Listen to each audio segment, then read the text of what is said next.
they have no idea who I am already.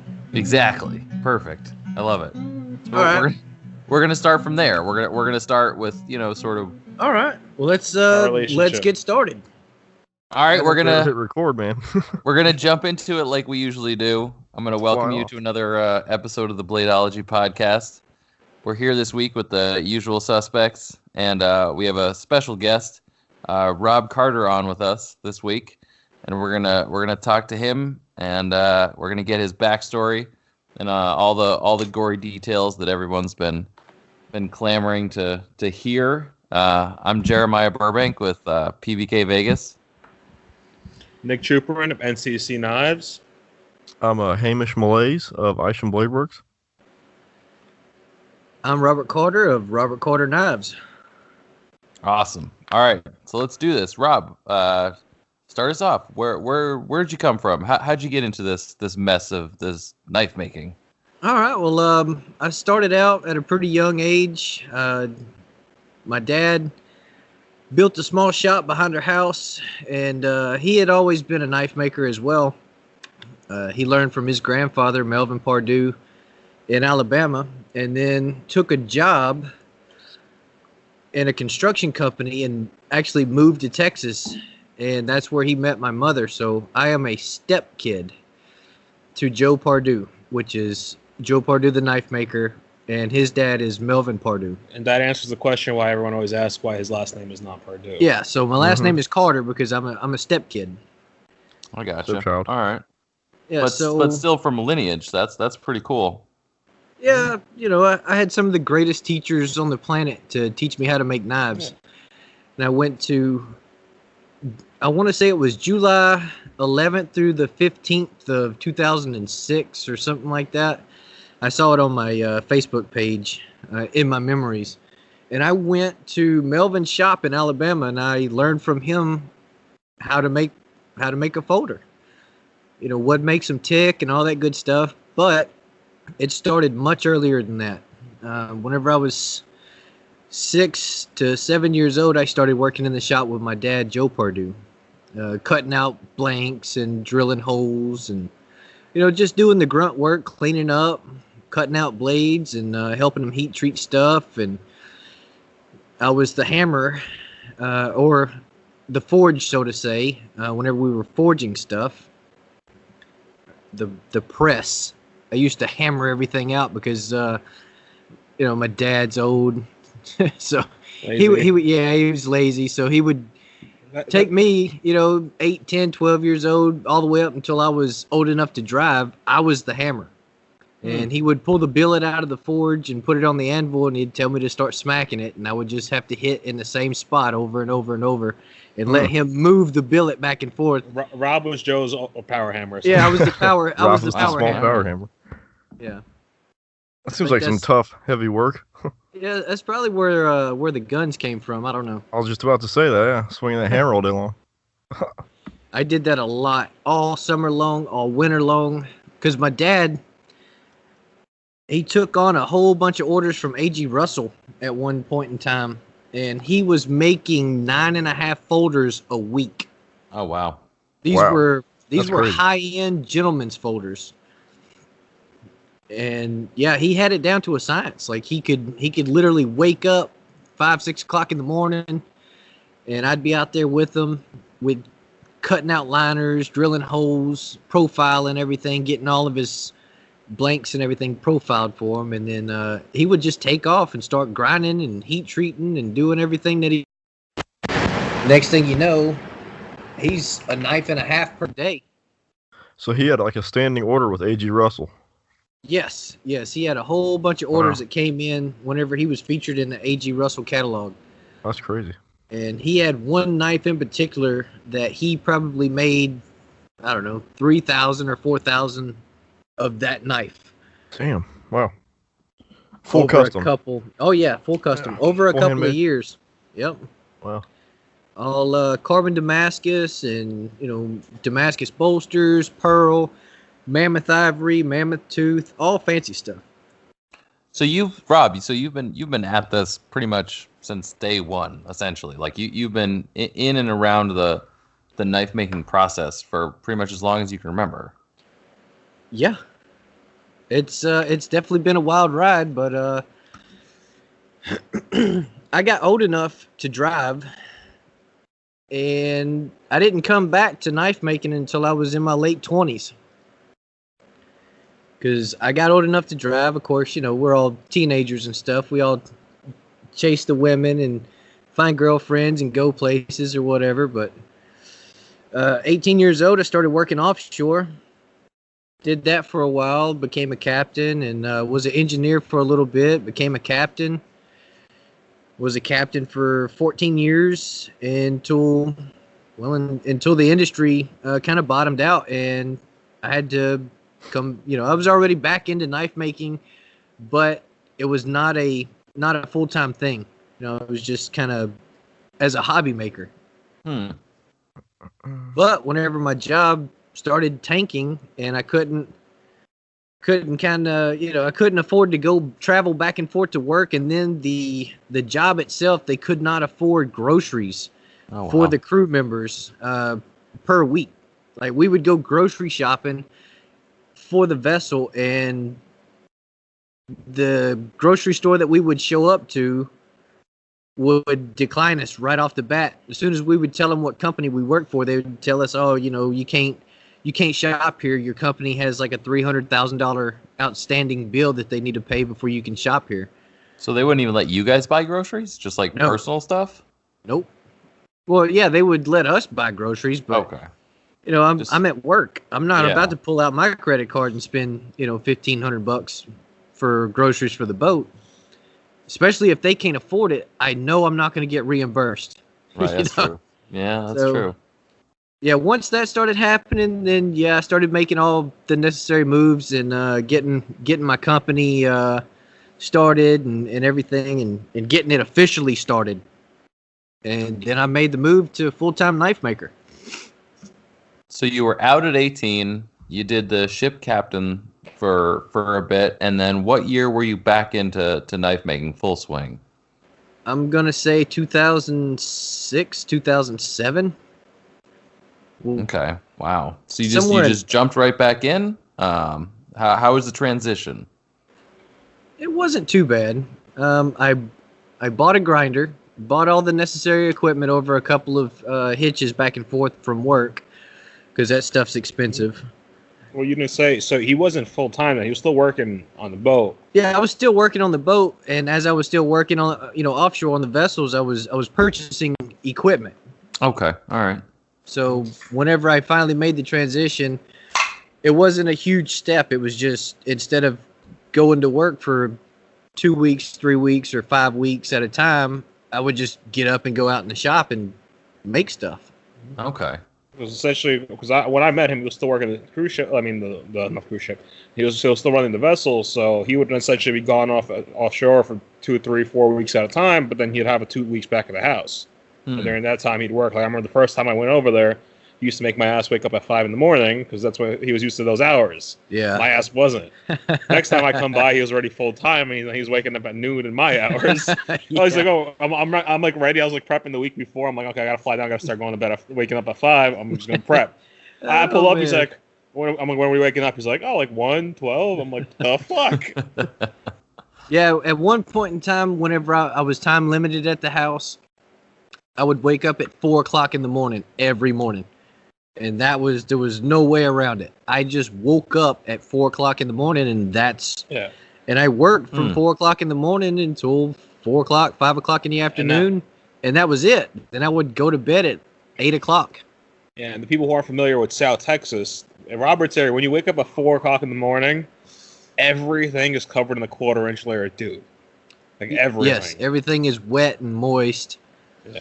You got like when I was there, I would essentially leave the shop in the morning, 4 o'clock, sweatpants, a sweater, some thick socks, and then have to go back in the house at 10 and switch into thin socks, different shoes, shorts, t-shirt. Sun comes up, burns it all off. Yeah. Yeah, the Texas weather is very erratic. Well, where you are in the south. Yeah, it's some mornings it's below freezing, say 25 degrees. 3 o'clock in the afternoon, it might be 70. Wow. I mean, those kind of wild, 50-degree temperature swing is not uncommon in Texas, where I'm at.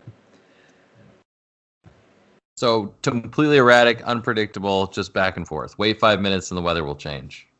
Yeah, pretty much. I'm used to it by now, though, so nothing really surprises me. If it snows in July, I'll get pretty excited and surprised, but other than that, no. Yeah, well, you're also jumping ahead a little bit. You're talking now about 2007, 2008. This is just before where we met, but you got to backtrack a little bit more. You talk about working with your father. There's a lot of stories of you working with your grandfather, making Damascus, and that's where all the new stuff where you're forging your materials. We got sidetracked a little bit, but all right, let's get back on it.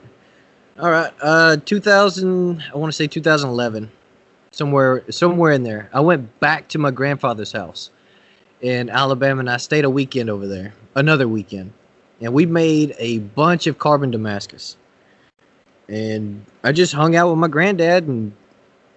Till we would get up at 4 or 5 o'clock in the morning, and we wouldn't go inside until midnight. Because you know how old people are; they don't sleep, or at least he don't sleep. No, that's not old people. That's just Mel.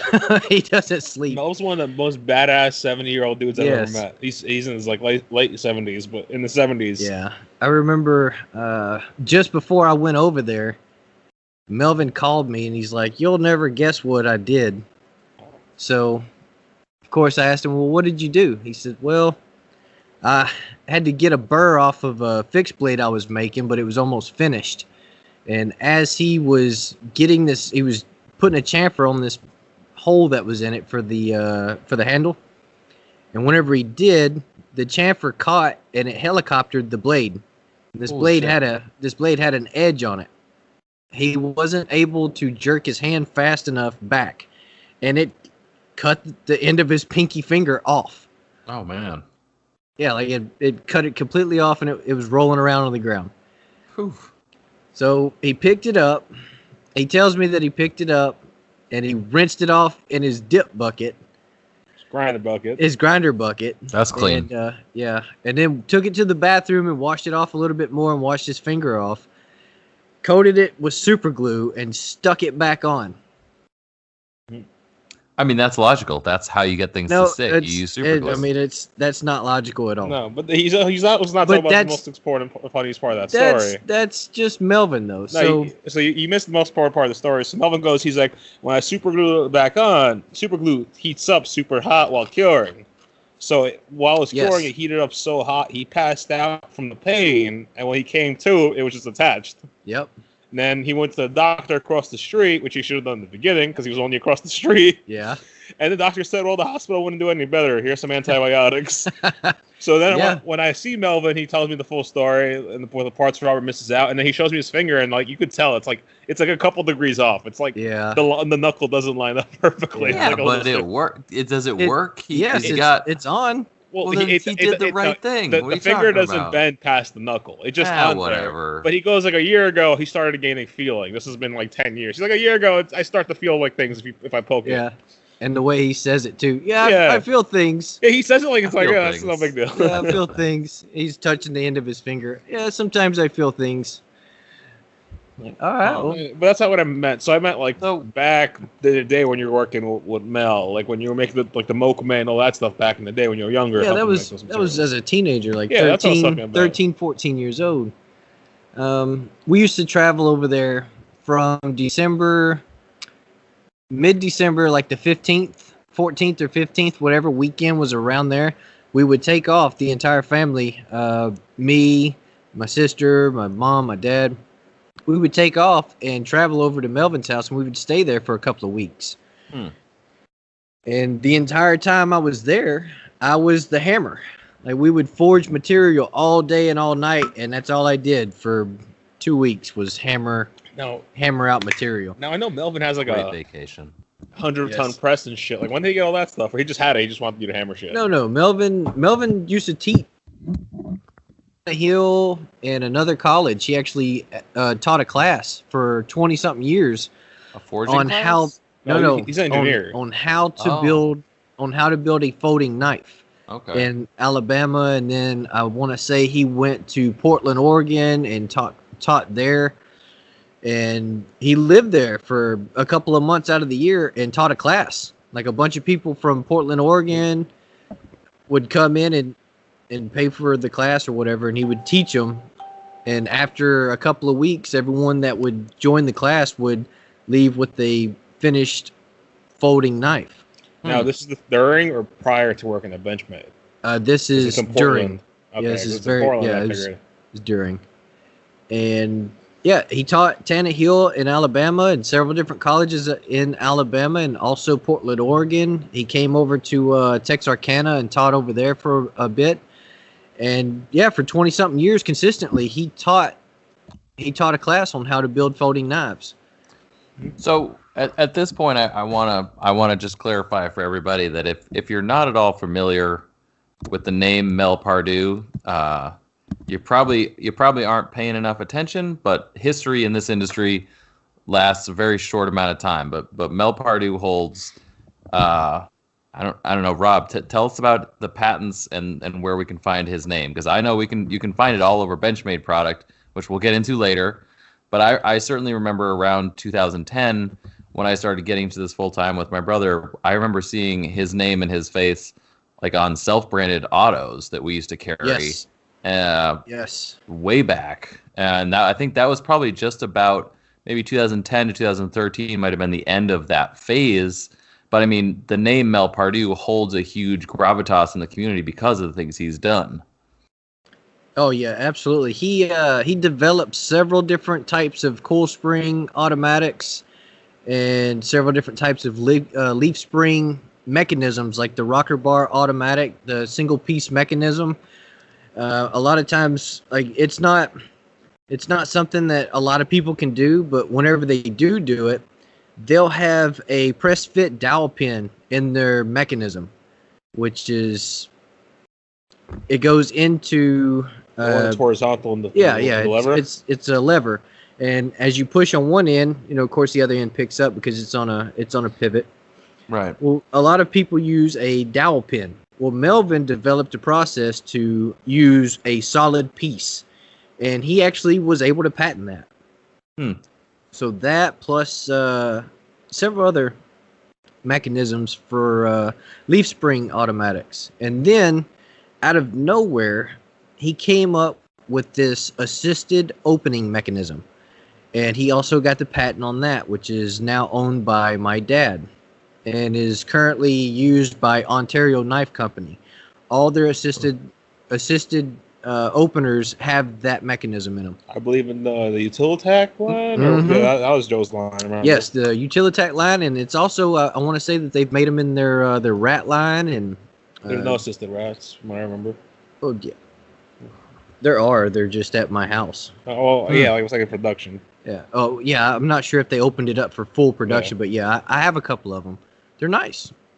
I also have some other prototypes that no one else knows about that are some of those. But like assisted for example, opening. A lot of these the listeners probably have a Benchmade Griptilian in their pocket. Right. If you look closely, Mel's name is on the Griptilian. He designed all those Griptilians. Yes. All the variations of that, like that's Benchmade's flagship knife. That's one of the filthy casual flagship knives alongside the paramilitary. That's been the best selling Benchmade knife for 20 years running. I would honestly say that overall anywhere. Exactly. Yeah. I think anywhere. To my knowledge, that's the best selling manual knife of all time, probably. When I first started getting into knives, the two names was Warren Osborne and Mel Pardue. Well, Ken Onion was kind of there, but yeah. From Benchmade side, yep. Yeah, Mel Pardue. Mel had his hand in Benchmade, and a lot of the, not now, but a lot of the old Ontarios when I first started, you would see Joe's name on a lot of the old Ontarios. Pretty much any folder from Ontario that wasn't a rat had Joe's name when I first started. Pardue's name on in 09. Sure did. He had some really nice designs. I think Ontario needs to step up their marketing a little bit, but they're a great company and they make a great product. No complaints. I have several of my models are in production with Ontario. And, that's awesome. Yeah, they're very good people. I have zero complaints with them. Now, before we get into 2009 where we met, is there anything else you're missing in the knife industry? Because I know Elijah wants to talk about aliens for a little bit. Well, yeah, that might come aliens. A little bit later. Aliens. Yeah, that might come a little bit later. It goes on the boat, that cart. Getting into the backstories and Yeah. Is there anything Well, I else mean, I can touch on the alien thing right quick if you want. I told him mention the story with Sure, the might sphere as because well. that's been in the media locally lately about the spherical object that you saw. It's pretty much been in the media lately. I had to Alright, step look, away for a I second. can't- You didn't talk about your captain days yet, have you?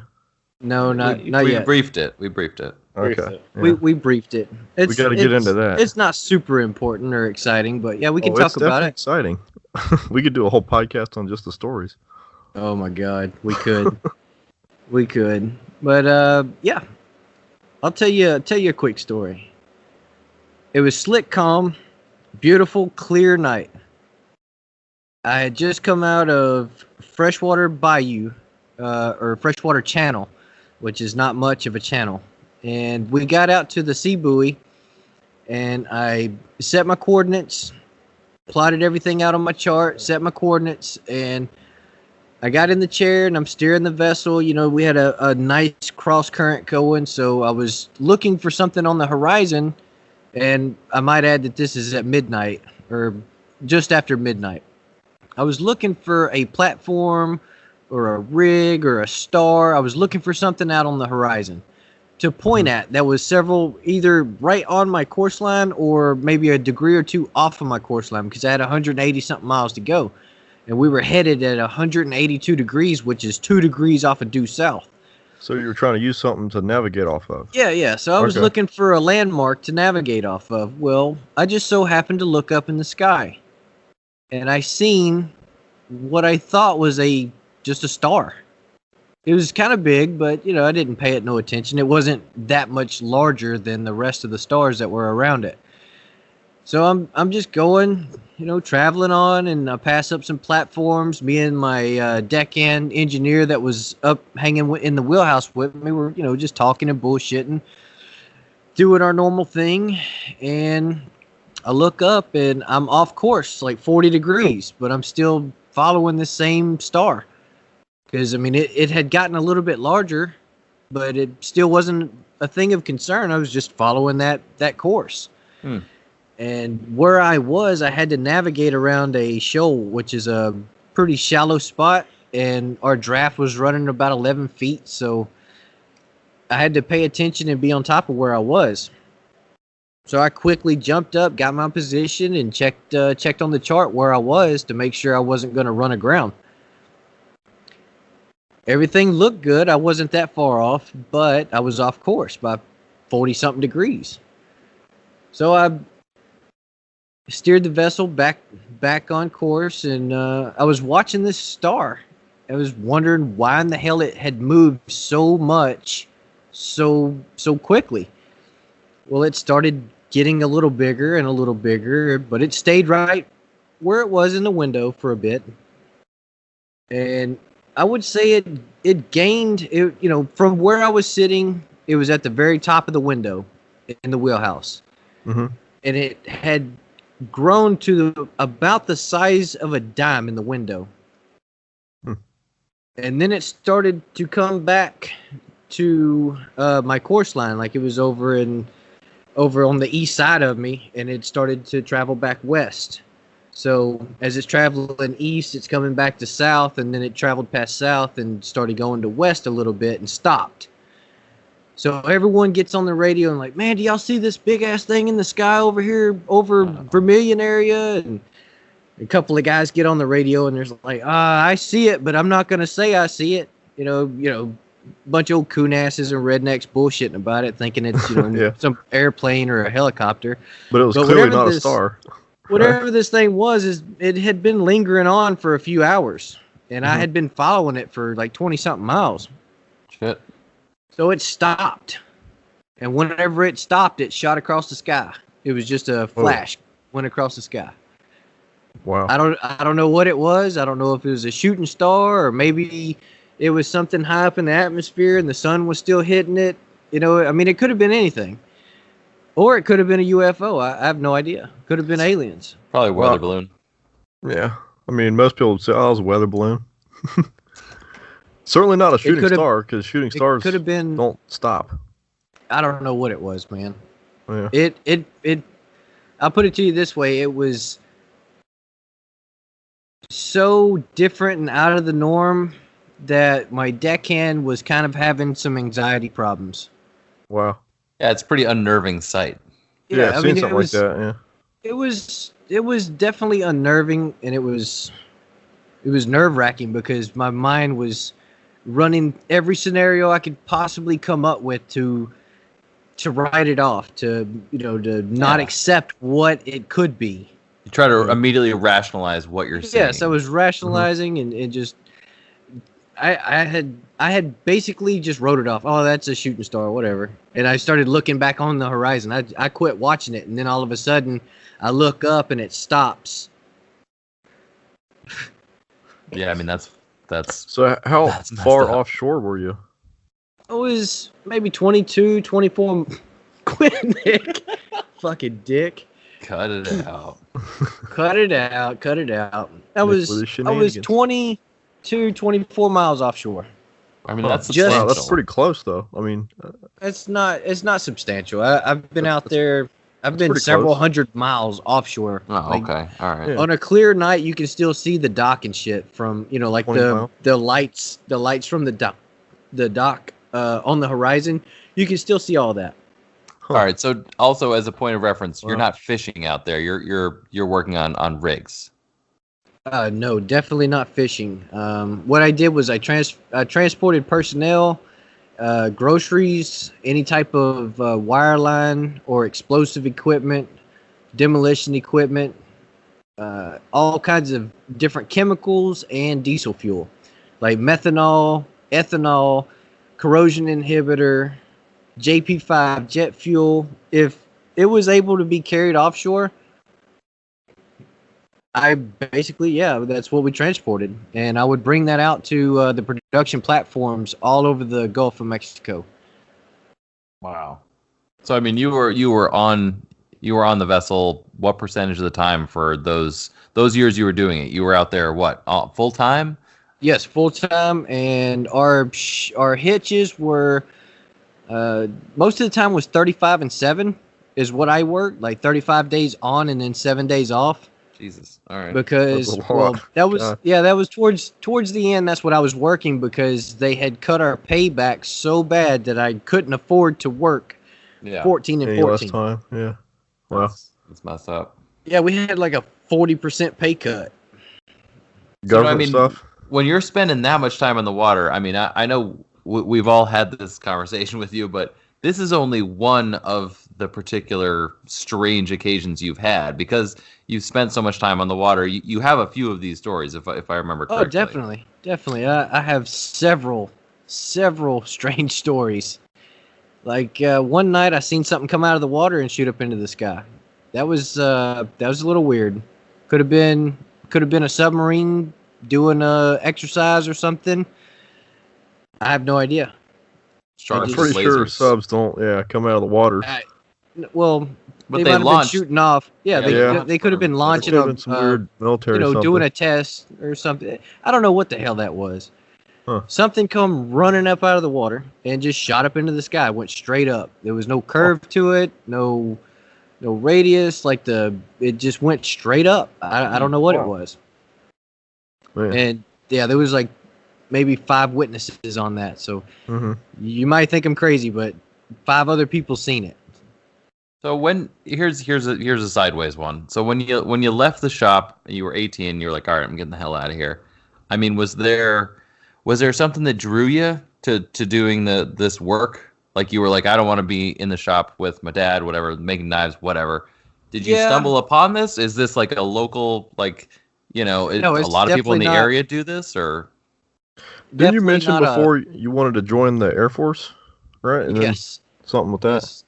Wanted to join the Air Force, but I had a really horrible recruiter.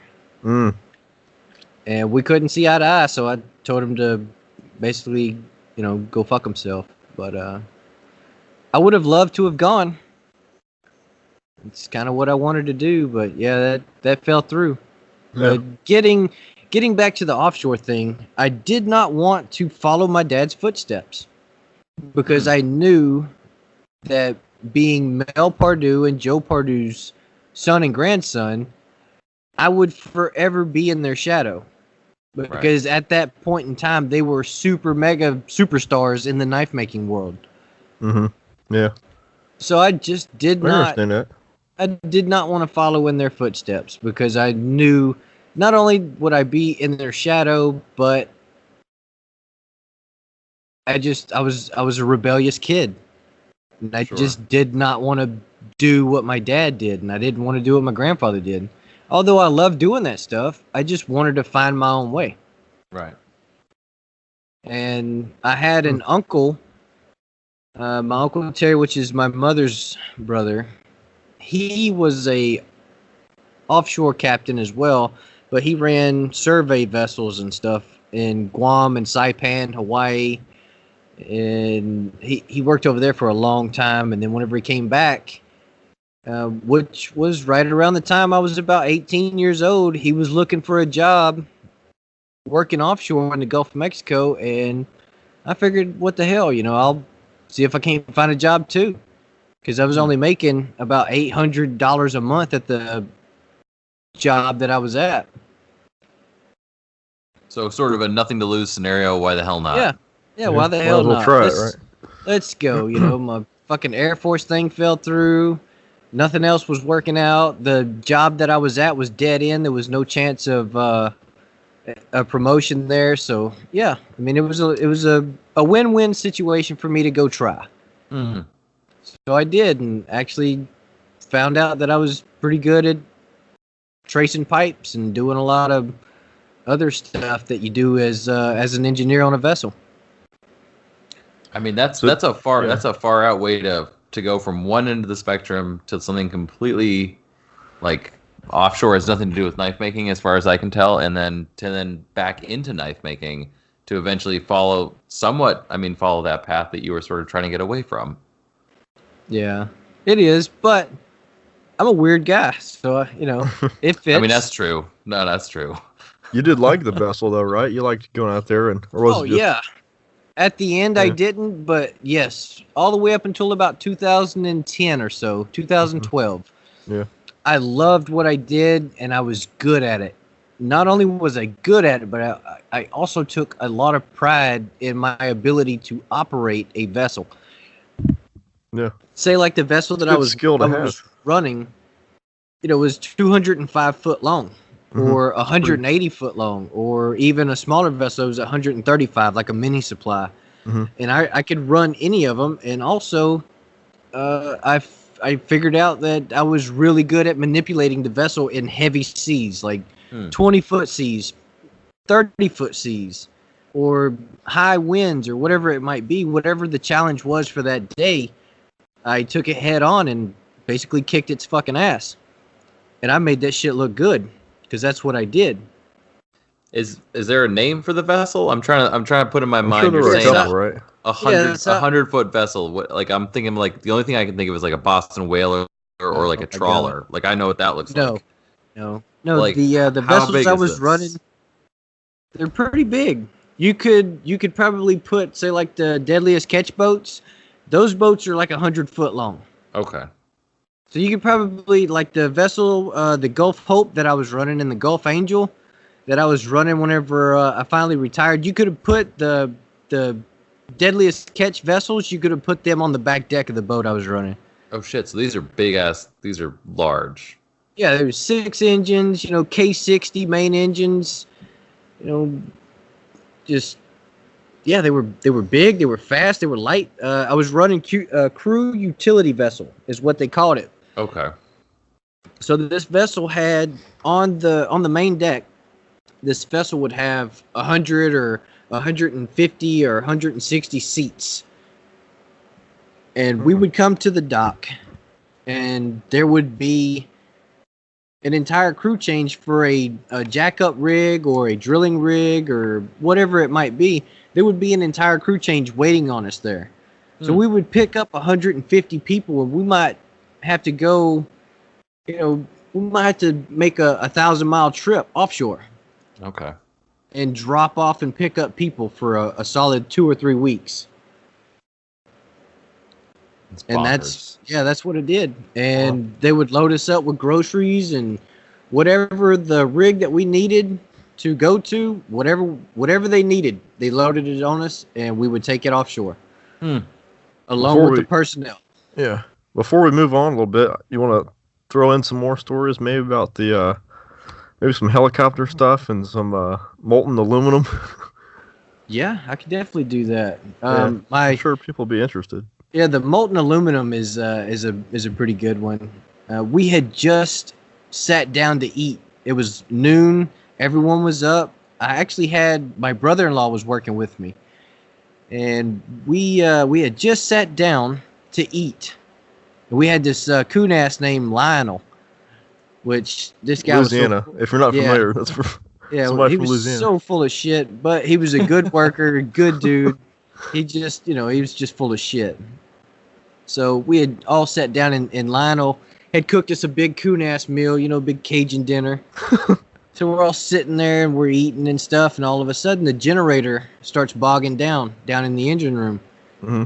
So I don't really know what's going on, but I can hear that it's struggling. Something's going really bad wrong somewhere.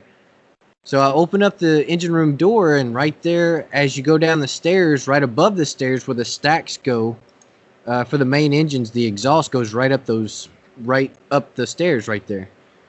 So over the course of 20 years, because the vessel was a 20-year-old vessel, over the course of that time, it had never been reworked or rewired. So all that heat being right there for all those years eventually broke down the protective plastic or whatever kind of like stuff. Like a heat shield. Yeah, the heat shield. But I can't remember. They called it a certain thing. But it had broke it down and wore it down. And finally, that stuff had started to actually come off of the wires. And whenever it did, hot and the ground touch each other, you're going to have problems.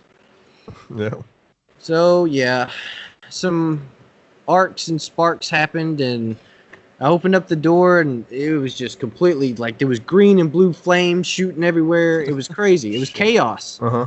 So I took the fire extinguisher we had, and I'm yelling, fire, fire, fire, kill the generator, and I'm fucking yelling at everybody, and I'm hitting the fire, trying to exhaust the flames, and it's not doing nothing. Of course, it's an electrical fire. Fire extinguisher is not going to help you. Real hot, yeah. Yeah, so I tell my brother-in-law, hey, go, run. And I'm telling him, run down the stairs, go kill the generator. And I'm sitting there and I'm blasting the flames and shit. Well, some of that melted, and whenever it did, it went down onto the deck plates, and yeah, it melted a hole through the deck plates, and that caught a fire in the bilge, which we was able to put out, but it was pretty bad. It's like a 70-foot long hallway, and it's just a hallway, and underneath that hallway is all your bilge material.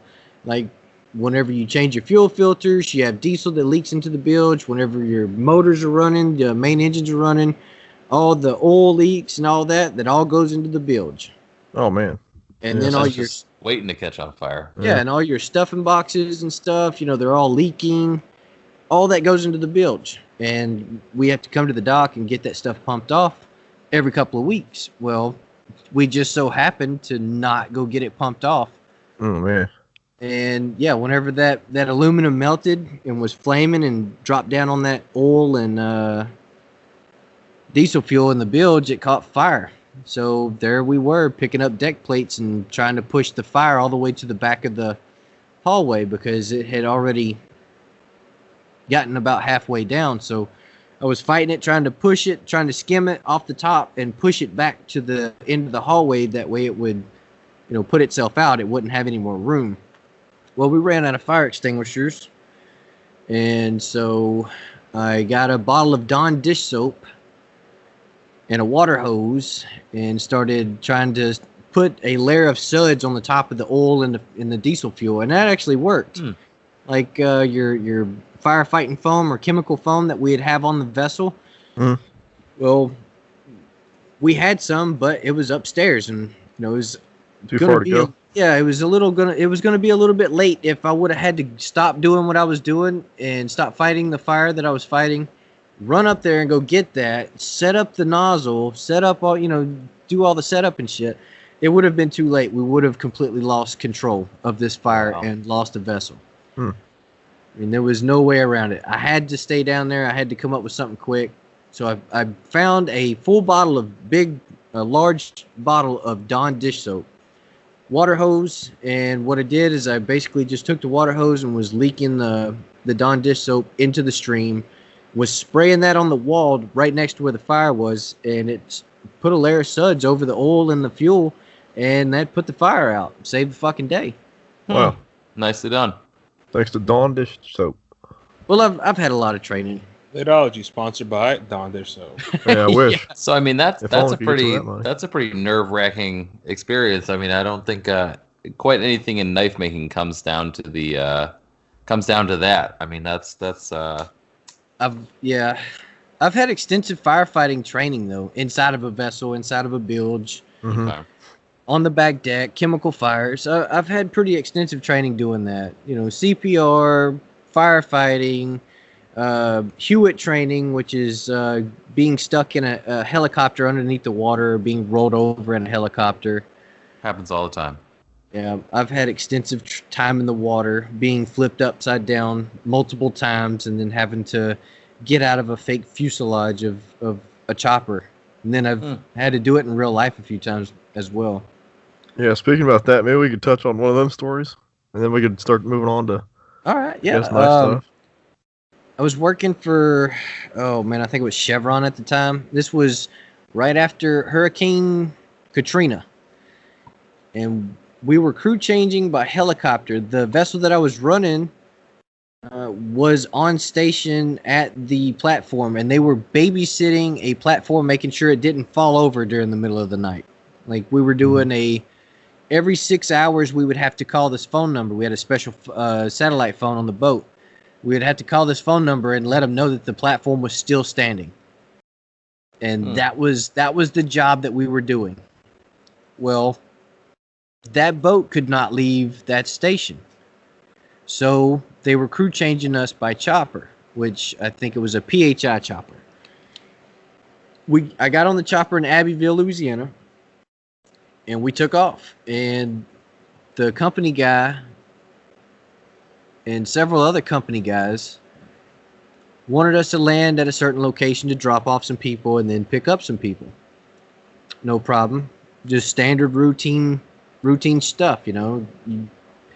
It's a crew change. So the chopper would fill up with people in bags, and they would weigh everybody and make sure you wasn't overweight or anything, and they'd send you out. And that was normal, everyday, routine stuff. Well, we get out to this certain location. I think it was like Ship Shoal 169 Charlie. And the guy that was the company man that was on the chopper with us told us to land there, but the chopper, like, I had my headphones on so I could hear them talking in the front. The chopper pilot said, "Hey, look, this platform hasn't been green lighted. It's not clear for me to land on it. So I can't land on it unless it's been inspected by so-and-so." I don't remember exactly who he said, but it's something about the inspection hadn't been done to this helipad on top of this platform.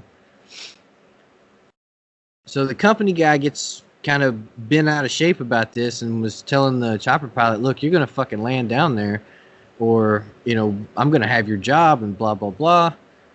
So the guy says, "All right, let me take a closer look at it, and I'm going to make a round around the helipad real close, and I'll look at it. If it looks safe, we'll land." So he makes a little round around the helipad, and there was, at the very edges of the helipad, there's chain link fence. And these chain link fences, I don't know, they're like 5 or 6 foot out off the ends all the way around the helipad. Well, some of it had came up and was turned up and curled up a little bit there, close to where the portion, like, I don't know, the direction that we landed in, because the chopper pilot has to land with the fuselage pointing into the wind as he comes in on approach and landing. That makes sense. Yeah, I don't know why. It's just something they do. That's just how planes land too, into the wind. So he lands the helicopter there, and it's pointing right at the fence that's all fucked up on the end down there. So a few guys get out. We're waiting. We're sitting there waiting, and the guys that were supposed to come up call up on the company radio and tell them, "Hey, look, the guys are going to stay. They're going to catch another chopper." So it's just me, one other guy in the back, and the pilot. So I get out, close the front door because the fucking dickhead company man left it open. Get out, close the front door, jump back in the chopper, close my door, and buckle up. And we go to take off, and the damn landing gear catches the chain link fence. Oh shit! As he's taking off, I guess he came up a little bit and he tilted forward and then went to putting some power down. I guess because he was pissed off and he was, I don't know. It felt like his takeoff was a little aggressive to me, and I think it was because he was pissed off. Because the company man had made him land there, and then we waited for 20 minutes while the chopper was running, burn up a lot of his fuel. Kind of like peeling out. Yeah, I could tell like the pilot was pretty pissed off. So he took off pretty aggressive, and I think he skimmed the deck a little too close, and that's why we caught the damn chain link fence and went tumbling into the water. And that was a little crazy. I don't know. You say just tumble into the water. I mean, how'd you get there? It caught the fence. It caught the fence, and the chopper almost pointed directly up and down, like towards the water. Vertical. Yeah, it was very vertical. Like I was looking down, and it was the water. I was looking out the front, and it was the water that I was seeing. I didn't see any platforms. I didn't see any horizon. It was just straight and boom. Like I felt like this big jerk. Like we let loose. I guess the fence broke. And as soon as that happened, like he throttled up and he was trying to get out of it, and we went into a spin, but it was too late. We're only like 80 feet off the water. And we spun around a few times, and I put my hand up and I'm holding on. We hit the fucking water. And that was about it. I mean, it didn't get much more exciting after that. It just it's pretty exciting, I guess, in and of itself. Jesus. The inflatable things on the landing gear, they popped open, and it was a slick, calm day. It was a beautiful day.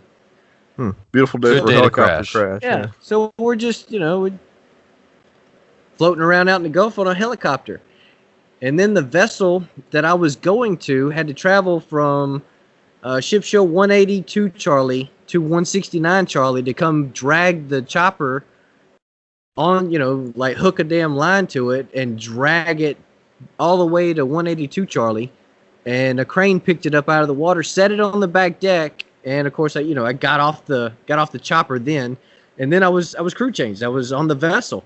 So I stayed on the vessel for 2 weeks after that. But I had to take, instead of staying in at that location and keeping an eye on that location, they had a crew boat come out and take our spot so we could go in to bring this fucking chopper in. It was exciting for a minute, but nobody peed through. Did you run up and strangle the pilot, or how does that work? Or do you just kind of like brush it off? Do you look at him in the face and go, "I'll kill you one day"? No, I brushed it off.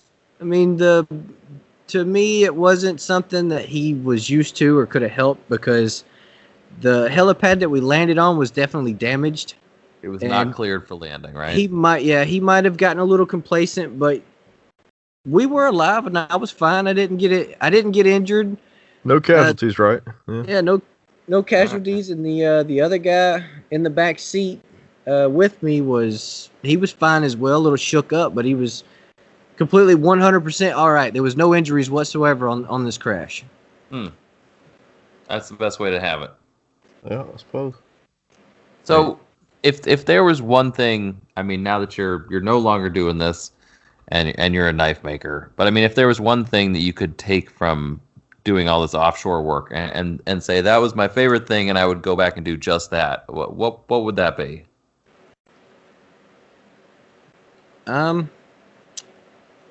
I really can't say, because I hated it so much towards the end. There was no longer, like, my heart wasn't there anymore. There's nothing that I would go back to right now.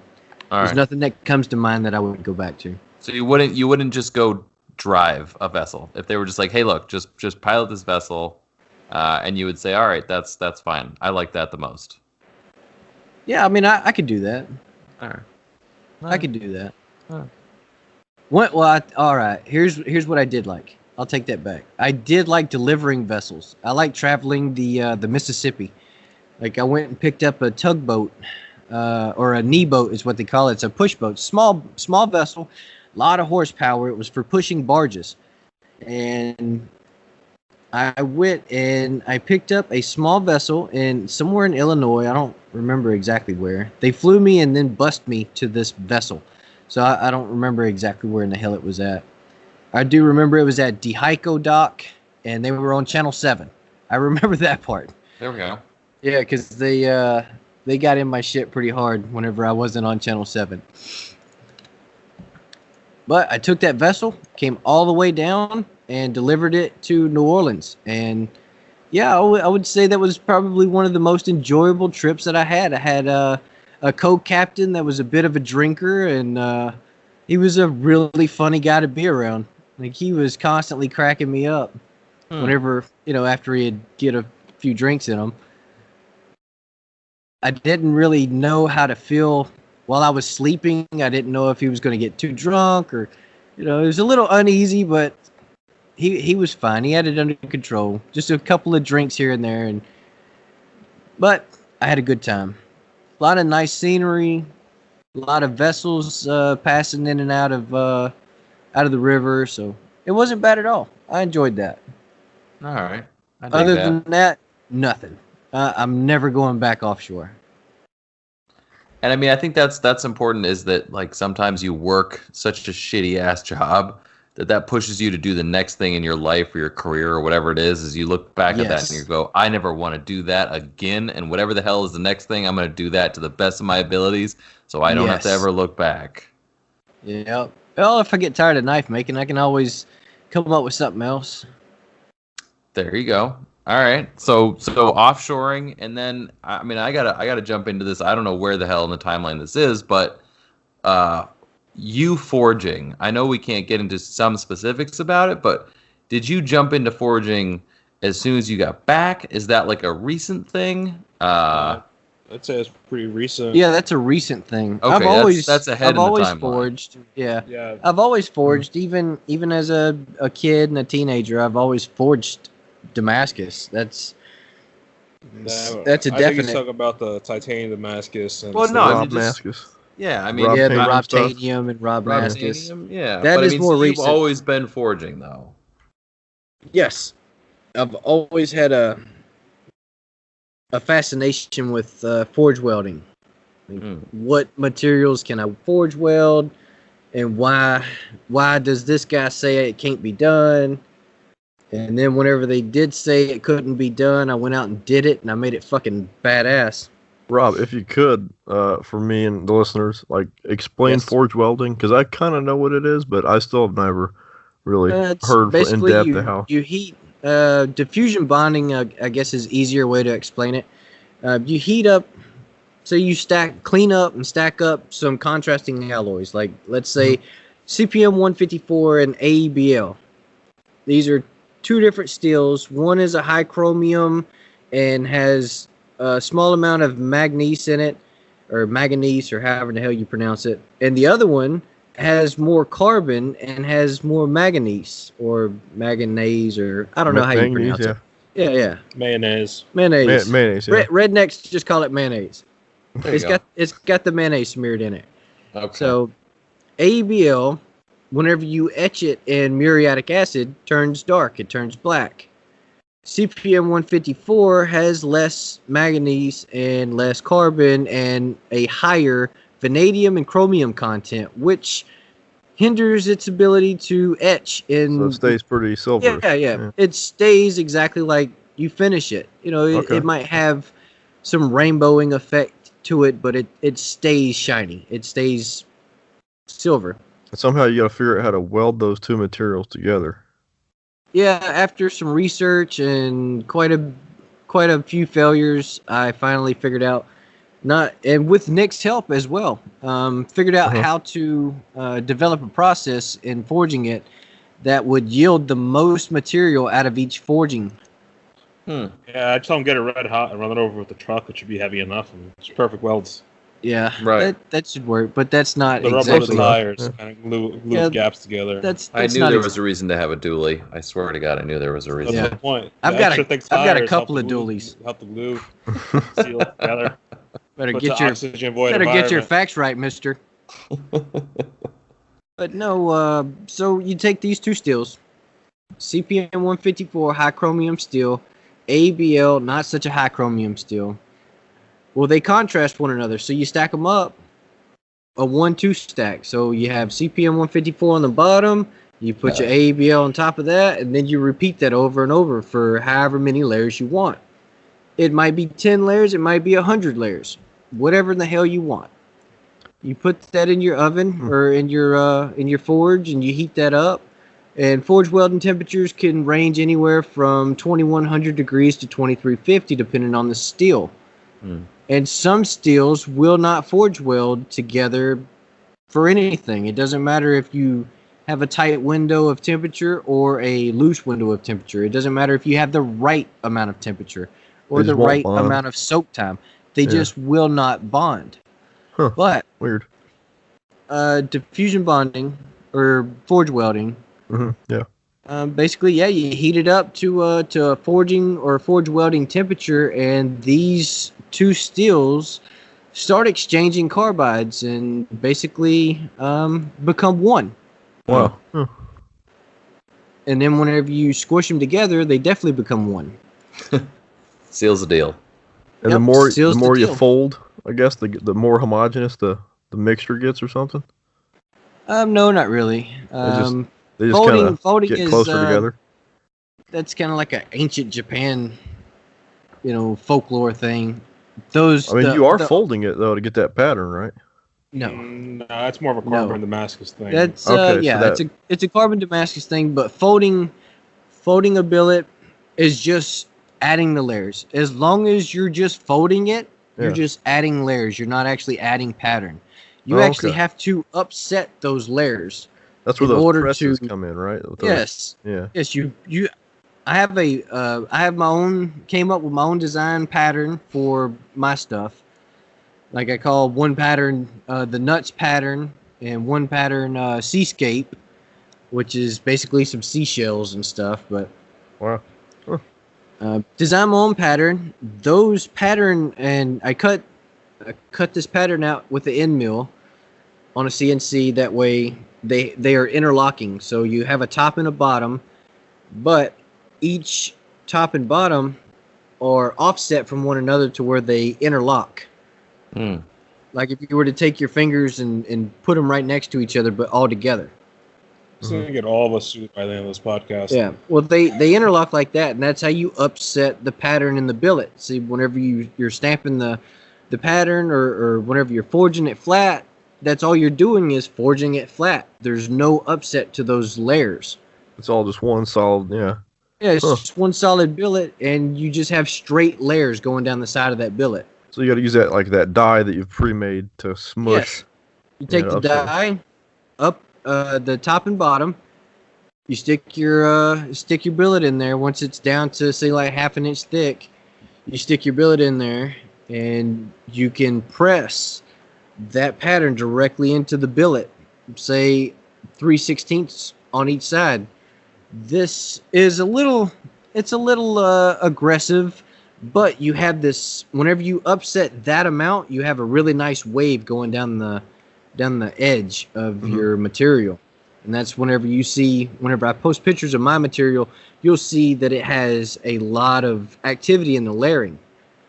Like you'll see it has some really hard curves and a lot of lines going, all different directions.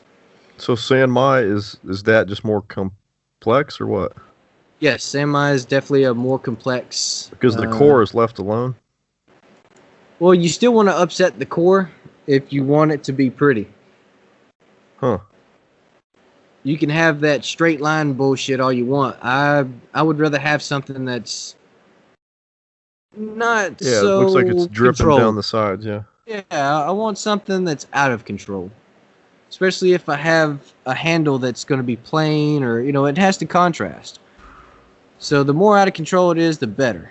So Sanmai is basically you take two billets of Damascus that you've made, You stack it on top of just a regular piece of steel, and you forge weld all 3 pieces together, and your core material being a solid steel. Mm-hmm. Yeah. And 3 pieces of material. You have Damascus cladding on the outside, solid core in the center, and that's where you get San Mai. So, and the idea there is that you have an actual idea there is heat-treatable blade steel in the center. Yes. The idea there is comes from Japan, ancient Japan. You wanted to have a soft, mild steel on the outside, and then a extremely hardenable steel in the center. That way, whenever you would strike an opponent or strike bamboo or whatever they were cutting, that way, whenever you would strike something, the blade would still bend and absorb the shock through the mild jackets that were on the outside of the center core. That way they could, abuse them a lot more, but still have a hardenable steel in the center. Right. Because as far as like actual Damascus goes, or like any forge welded steel, those are not actually perhaps the best implements for cutting when you combine two different steels. Probably not the best, but it's you're gonna have 2 separate properties with 2 steels. Yeah. So it's moderate knife making these days. So right, cosmetically it's extremely attractive. Yes, cosmetics are extremely attractive, and that's where it counts. Does it look pretty? I still grind my blades thin enough and heat treat them right. Oh, they will cut if you need to cut something. They will cut. So now, did you ever do any like hard carbon like pattern welding that was popular for a while, like with different I've made mosaics several times. Okay. Long time ago, I've made a star pattern where you would have a nickel. It was like a can Damascus where you have stars in it. Star would be made out of nickel, and then you'd have 1095 powder filled in around that, and then I would make a big can like a log, and I'd cut the can off, and then I would slice all these up at a 45 and ferry flip it, and then make it into a billet. Instead of having just the visual aspect of the star on the ends, or you cut your slices, at 45 degrees, you cut your slices and restack it and forge weld it into on its end. That way it's a billet, and all those stars, each slice is a visible and visual star. And forge weld that back together, and bam, you've got a billet with star pattern. I've made that a bunch of times. Just fucking around as a kid. Wow. So I guess the question is, when are we going to see you on Forged in Fire? Never. Never? I don't forge out knives. I forge material. Yeah. You don't think you could hammer out like a pattern or something? You could. Yeah, I could hammer out all kinds of shit. But that doesn't mean anything. It means you get that quick $10,000 in fame on the show. They don't give you shit. I'm good. They offered me the show, and my worry was they're gonna put me on the show, and they're gonna give me a cold forge, and I've never used the cold forge. Nick, we talked about this. You should just do it, man. Well, no, that's how I missed the opportunity. That was season 2. They invited me on. Season 1, they contacted me and my dad to be judges.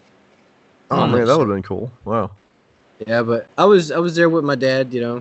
Say in the same boat as my dad. Fuck it. I don't really want to fuck with that because we're in Texas. We have our own thing going on.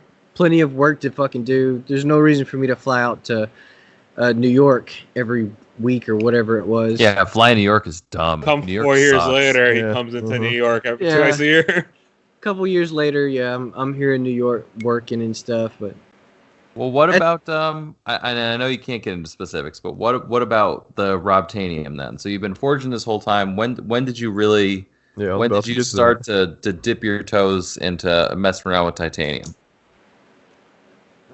Well, funny thing about that, I won't mention any names, but I posted on Instagram a long time ago. Like I wanted to try all kinds of different alloys. I wanted to make new materials because at the time Alpha Knife Supply, they make some beautiful stuff, but at the time they were making the same patterns over and over, and I didn't exactly want.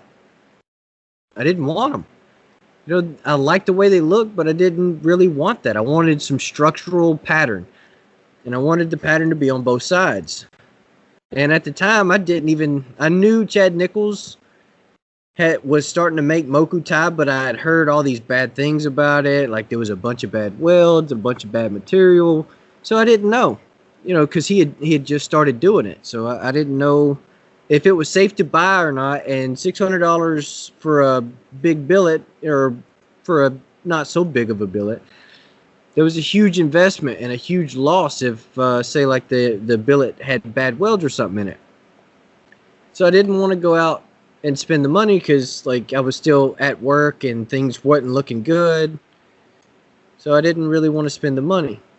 So I decided, well, I've got a bunch of scrap titanium laying here, and I just want to see if I can get it to weld together.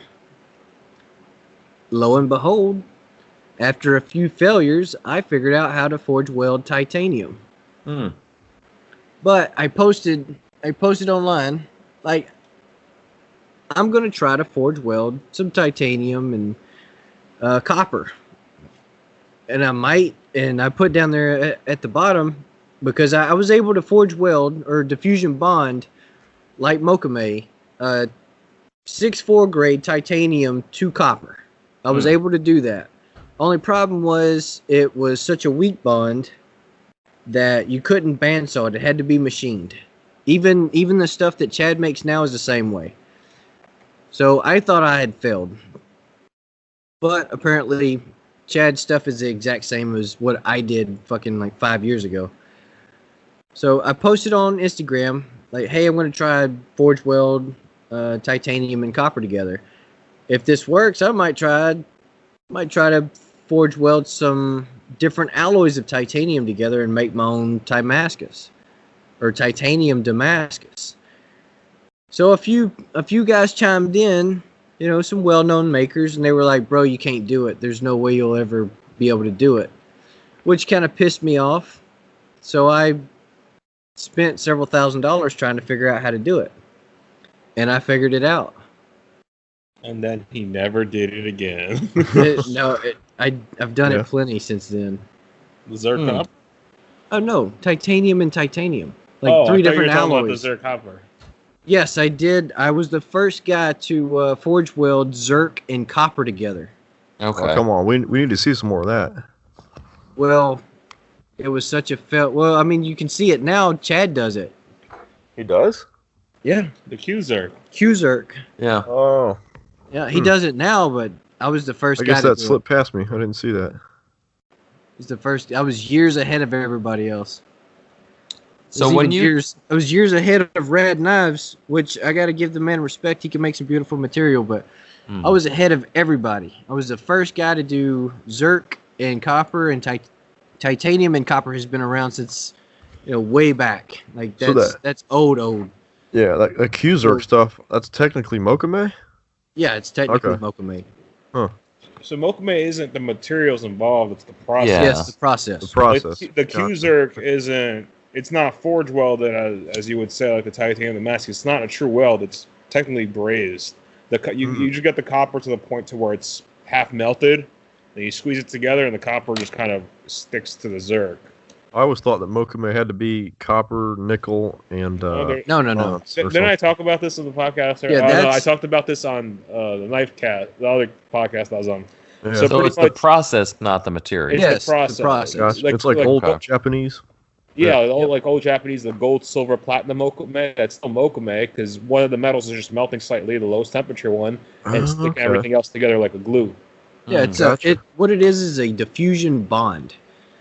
Basically, you're heating up some your brass and your iron or whatever your combination is going to be. You heat it up under pressure and let it kind of braze itself together. So it's a weak diffusion bond. It's like a weld, but like pretty. Yeah, but it's a very weak weld. Like okay. If you run a fast bandsaw on it, it'll probably shear it all to pieces. It'll delaminate. Wow. Yeah, it'll delaminate like crazy. Yeah, like when you buy Chad stuff, it comes with a disclaimer that you can't bandsaw. People have done that; it works, but you heat up the stuff too much, it'll come apart. Or also, if you just the bandsaw blade is dull, it might catch the copper and kind of just peel it apart. I wonder if it'd work with one of those one of The them whole thing's a bandsaw sad blades. gimmick. I get it. Yeah, without the teeth on it, that just does it by friction. Wonder if No, that'd work. that's not for those materials. Yeah, you cannot let it heat up. Oh, okay, gotcha. Friction or heat. The bandsaw blades aren't just- necessarily friction; they're kind of Yeah. diamond coated, like SM100. Yeah. That's what you use those blades for. Yeah, you Okay. absolutely cannot get it So hot. how do you grind it without getting it hot? Like You that? machine it. You have to machine it. You could grind it. Well, you can grind it, but you Because have grinding won't pull it like a bandsaw. Like the individual teeth will start pulling it. yes, peeling it individual apart. teeth pull it will out. actually catch in between the layers and pull it apart. But grinding it in an abrasive belt is too fine to grab individual layers. And it just be careful to not get it too hot. Yep. So when you etch the titanium Damascus and you get that sort of classic, that look that we're all used to, how does that work? So it's two different types of titanium. It's a titanium and an alloy. Like when you look at your material or one of the other available materials, and you heat color it or you electro etch it, like and you get definitely these... from heat, and you can definitely tell a difference in my material versus Damascus or Mokutai.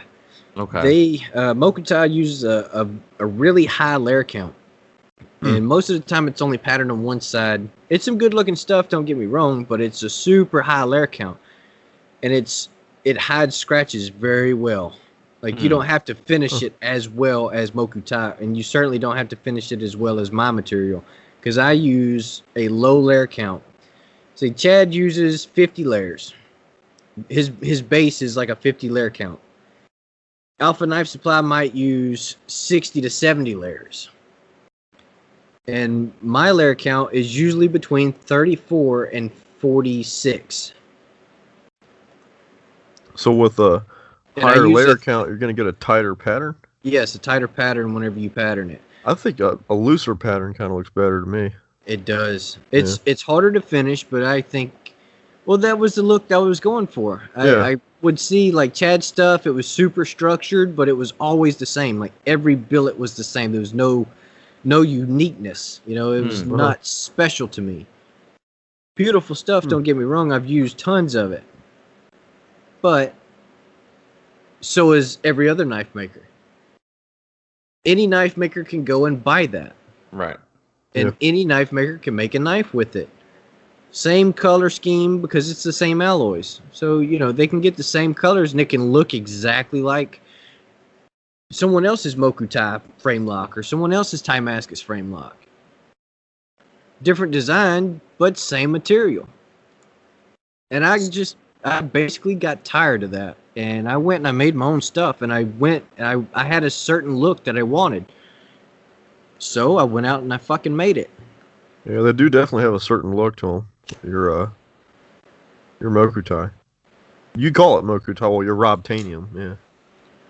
Yeah, I call it Robtanium. Yeah. So, but I mean, you don't. Would you say? I mean, I don't know. Master is a strong word, but I mean, you've definitely nailed this to a point where you feel confident to make this. But I know that you don't make this on a regular basis, and you certainly don't make it for sale necessarily. No, certainly don't make it for sale. Yeah, I wouldn't want to do that. That's yours. Hell no, it's mine. It is definitely mine, and it doesn't go anywhere. Like I brought some for Nick, a little bit so he could make clips and stuff out of here and there. A small piece. Yeah, you got a piece here. It's a fucked up piece, but it's still a piece. It's a piece that you could probably get a clip or two out of. It's 100,000 thick. What clip are you fucking making out of that? Just gonna have it. It's nice to have. Make a Maybe we could do a worry stone. A worried credit card, baby. A worried credit card. There As soon as you said that little pieces, I just thought, oh, we could do some inlays for some black stars. Wonder what people think of that. Yeah, Joe will tell you to go fuck yourself with that little piece. Yeah. No, there's nothing. There's no scraps in my shop that's big enough to fixture and cut into something. Yeah.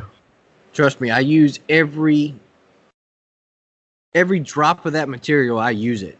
Well, when you go into that length, to make it, you want to use up all you can. There's nothing bigger than 3/8. Wow, that's crazy. Diameter, radius, or nothing bigger than a 3/8 circle. You ever thought about making? I don't even know if you can, but could you make screws out of that stuff? Yeah, you can. You can. But we don't really like. Yeah, neither one of us have the machinery to do it properly. Yeah, that would definitely cost hundreds of thousands of dollars in machinery to do that. Unless you have not really. Nick's programming he could do it on his lathe, but he has minimal knowledge on lathes, and threading on the lathe is more of an advanced technique. Like, I don't know how to do that on a lathe either. I could technically do it on my Haas, but the unfortunate thing is doing it on the Haas to make a screw requires a lot of material waste. So it's like, I'm going to need 5 times more material than the screw actually uses to make it. Give me some, I can do it on my little Shoreline. I could definitely He also doesn't make rod, he makes flat bar. So like I could make it a flat bar on the mill. I have still not successfully made a rod. Turn it down, yeah. Well, no, I could mill it and thread mill it, but I've tried it. I could do it. It seems like a shame, and if I charge for it, I have to charge a fuck ton for it. Like the billets that I made with him, like I made some currently RobMascus, but when I actually start making more of it, it's going to be RobMascus. Yep. RobMascus. Yeah, because the patterns. That's so racist. I'm a Jew. I'm allowed to do that. Yeah, he's allowed. I'm allowed. Rob, I'm of the tribe. You have made pivots out of that stuff, right? Or pivot heads? Yeah, pivot heads. What I'll do is I'll actually make a pivot out of 440 on my lathe. Yeah, because you want the actual pivot to steel. And then turn down the head of the pivot to say like an 1/8 inch or 3/32 of an inch, and then I'll design something to go over that and press fit down onto that, and that'll be the actual head, and I'll cut a driver into it. Machine a driver into it or whatever, and a lot of times what it'll be is I'll make a one-off custom pivot and one-off custom driver for that pivot. That's cool. You and Frank are trying to one up each other on those pivot designs. Yes. Well, Frank is he's the master. I'm not gonna bullshit you. He knows what he's doing whenever it comes to pivot designs. He's got 50 or so pivot designs. He has a huge amount of them. You're going at it with a rotary table, right? Yeah, well, rotary table, or you can do it on a CNC if you know how to fixture all that. That's cheating.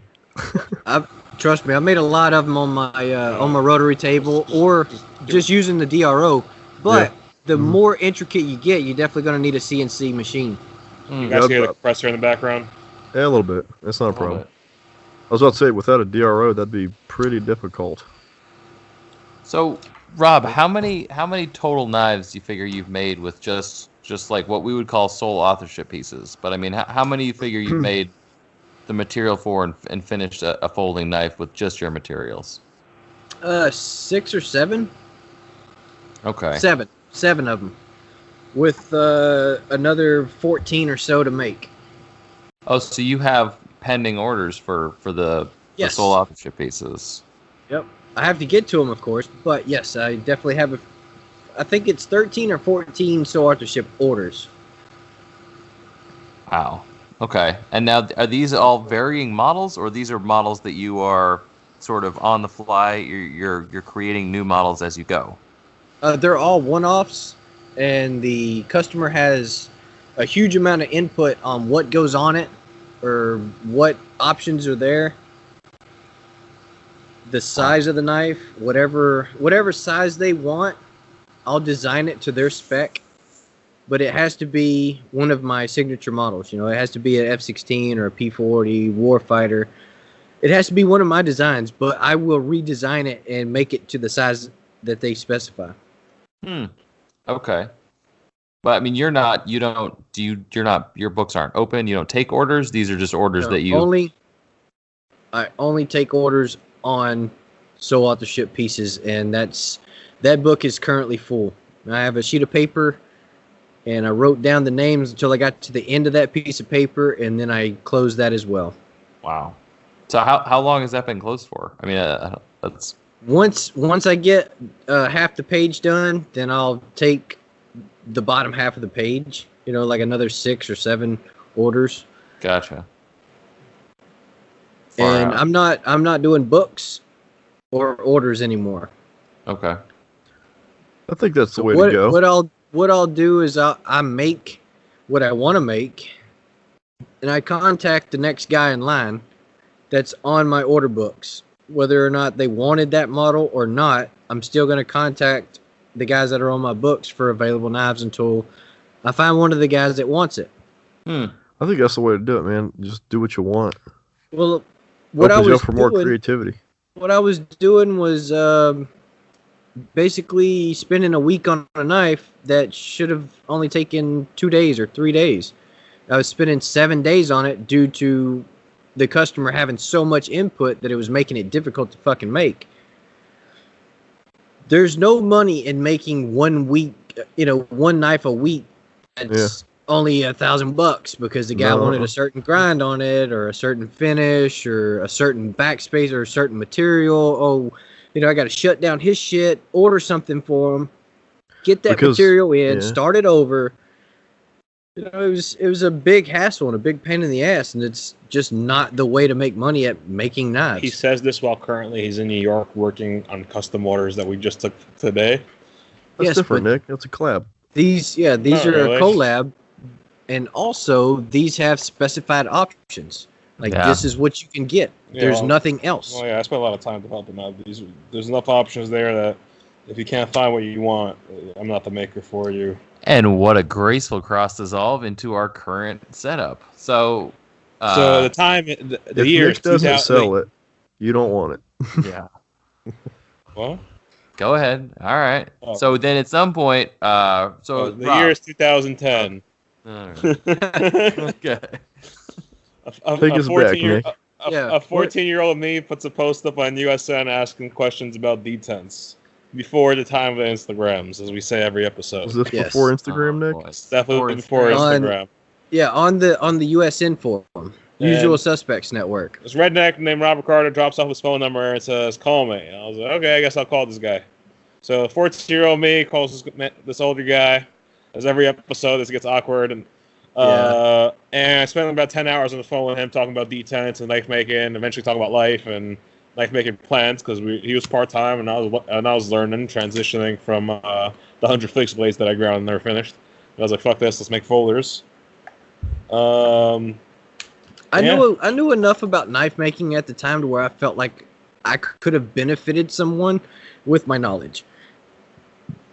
So I offered it, and that's how I met Nick. Both our lives have changed forever. It has definitely changed. Forever you were joined at the hip. Right now, we are literally joined at the hip. Right now, we are so close together because we're sharing. We're feeling each other's body heat right now because we're sharing a headset. So weird. It's uncomfortable. Yes. Not like my position is uncomfortable. Like, this is uncomfortable being this close to Nick. A lot of heat coming off that. Yeah, because my arm is sweating. My arm is sweating, and I'm not even touching I didn't want to say that. He puts off that much body heat. So do you. Literally just got back from the gym. Okay, so the story's not getting better as you go on. I know. So 2000, the time since then, for me, and ever since we were talking for a while, it ended up coming to. I had a mini panic attack a year after that when I was about to go full time and had a whole bunch of parts not work out. Ended up taking a last-minute trip. I called him. I'm like, "Hey, Rob, you doing anything next week?" He's like, "Nah, I'm offshore for about 3-4 weeks. What's up?" "Okay, cool. I'm flying down." And he's like, "What?" I'm like, "Can I fly down? Just do some stuff in person." So I ended up flying down there, bring some parts, and we ended up finding out I wasn't the bad knife maker. My water jetter was the bad person on those parts. And my knowledge was limited at that time to figure that out myself. So then we ended up making we made 6 collab knives. Helped me figure out how to make the mechanisms of the knife at least. And I'd say you learned some stuff then too, machining wise. I was pretty proficient for my age and my knowledge in machining, but at that time I had a mini panic attack. I thought I just couldn't make a knife, and it turned out it was just kind of bad parts that I was putting too much faith into. Nick, how old were you when you went down to visit Rob first? Probably 15. Really? Yeah, wow. He was very young, 15, 16 years old. and I definitely No, tortured. 16. Oh, wow. I definitely tortured his ass Before whenever he got legal there. age. Yeah, I was about to say, Yeah. Rob, like, what'd you think? Here comes this city boy from New York coming I to really, my shop. honestly, I didn't think much of it, man. I'm a pretty laid back guy and very accepting of others. We were on the phone. I had no judgment. Yeah, we talked Yeah. on the phone almost every day for like hours at that point. So we're pretty Also, Nick, comfortable. you're to not do really that. you're not really the cliche city boy either, really. Yeah. Well, not at that time. I was. I was a little. When I was a boy, but at that time he was still working on the ship, so he had about every 2-3 weeks he had about a 10-11 hour drive to Louisiana. He had nothing to do but call me pretty much, and I was working at the shop. Yeah, or because working. my drives were always late at night, so I didn't have much to do, and Nick seemed to always be up. So I'd call him and we'd bullshit about knife making. Yeah, Nick's nocturnal. Yeah, he very much is. Like, No, I'm not nocturnal. Yeah, I bullshit. just don't sleep. I work around the clock. you don't sleep at all.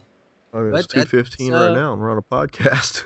Yeah, no shit. That's what 2:15. nocturnal is, by the way. After this, I'm gonna Just go so make you know. knives. So Yeah, after this we have to go yeah. get back to work. At night. Taking one of those go-go's and working all night.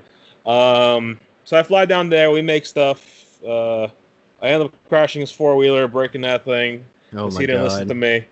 He was so hammered, and I was hammered too. So he was like, "I can't drive this thing." I'm like, "Just fucking do it, man up and do it." Mind you, I just got my license. I still had a permit, and it's in the middle of the woods. I have my dirt road knowledge of driving was what I learned there the couple of days prior, and it's also pitch black at night there. And like we mentioned before, at 4:00 in the morning, you get 1/4 inch layer of dew.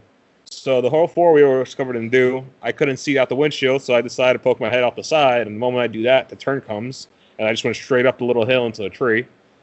I don't know how he made it from there back to the house with that thing. I busted really the whole tie don't. rod. Like, one tire was completely loose. Like the ball joints and tie rod was completely Luckily, gone. it was only left turns. If I had to make a right turn, I wouldn't have made it. I probably would have made more damage because I would probably spun out the wheel and just snapped it. Thankfully, it was all left turns. But yeah, we made 6 collab knives out of S110V. Oh god, I remember tie that. rod for anything. Yeah, those not fun to grind. Even though I didn't grind those, but so then came back. What happened after that? He came back right before Blade Show, That's 2 right years in a row. Yeah, came back right before Blade. Then then I came back there again. No. Then we just at that time we were already comfortable. We talked to each other, working on other projects, thinking about stuff. We were just kind of both doing our own thing, just talking all the time because he was still not full time for about 2 years after that. He went full time about 2 years after that, we went full time pretty much the same year. I was 18 at that point, and we attempted. No, that was not the BBM project yet. No, we did 2 projects at my shop. You flew down and did 2 projects at my shop. We did the. What did we do between the BBM and the one that we was going to get Riet to do for us. That was what we did the first time I flew down. That was it. Oh, wait, I think we made more of those. I think we did 3 the first time I came down, and then we did 7 after. Yes. Yeah. Okay. So I brought some of my parts. We made 3 that first time I went down there, and then 2 years later I flew down again, and we made 6 for Blade Show, and then from Texas we flew to Blade Show. I want to get to the BBM project. And then 2 more years after flew that, down to make 6 Rob knives. just wants to jump right in. Yeah, well, I flew down for about a week and a half to make 6 knives for Blade Show. They were all pretty For good Blade price. Show. Okay. Yeah, I didn't have a table for Blade Show. It was my second Blade Show. My first Blade Show was just to show stuff around, but it was my second Blade Show, first time ever being at a table, and he was nice. Like we just kind of worked out the collab, so that way I had the opportunity to be at a table. Yeah, Experience that. Showed him around. Yeah. How everything works and all that good stuff. That way, he wouldn't just be thrown under the bus, so to say. And then again, with 2 years, just sharing knowledge as we worked on new things we learned. At that point, I already had a CNC, so I was doing all that cool stuff with the CNC. And then we decided to try to put my CNC to work after I was out of work for 8 months. And Robert was like, "Well, I'll come down. We'll get to machine all these parts, and we'll make some money." unfortunately, that was a big failure. On our end, it was a failure, but in the industry, it was a great success, and that was known as the hell of a BBM project. Yes, the BBM project. It just was a lot of shitstorm after shitstorm. It was pretty much I got power late. I got power like a week before he came to my shop. I was out of work for 8 months. Started working for like a week, then he flew down, so I was still kind of in shambles. But that wasn't really the main issue. The main issue was our water jet blew up, so we didn't get parts for like Robert's 8th day here. Then when we finally got parts, we found out the titanium we got was shit. The parts weren't just warped; they were warped and twisted. The worst parts I've ever seen in my life, and the worst titanium I've ever seen to this date. It was probably easier if we had time and money, mainly time. I would like today if I had that, I'd probably just buy a new sheet of titanium and start over. Yes. Yeah, but we didn't have time. Also, we didn't have just make it work. He ended up leaving after being here for 3 weeks with a single knife not finished, and then when he left, I was able to finish the 10 that are on the bench. But it was a pain in the ass. We undervalued the entire project. We started at like $550.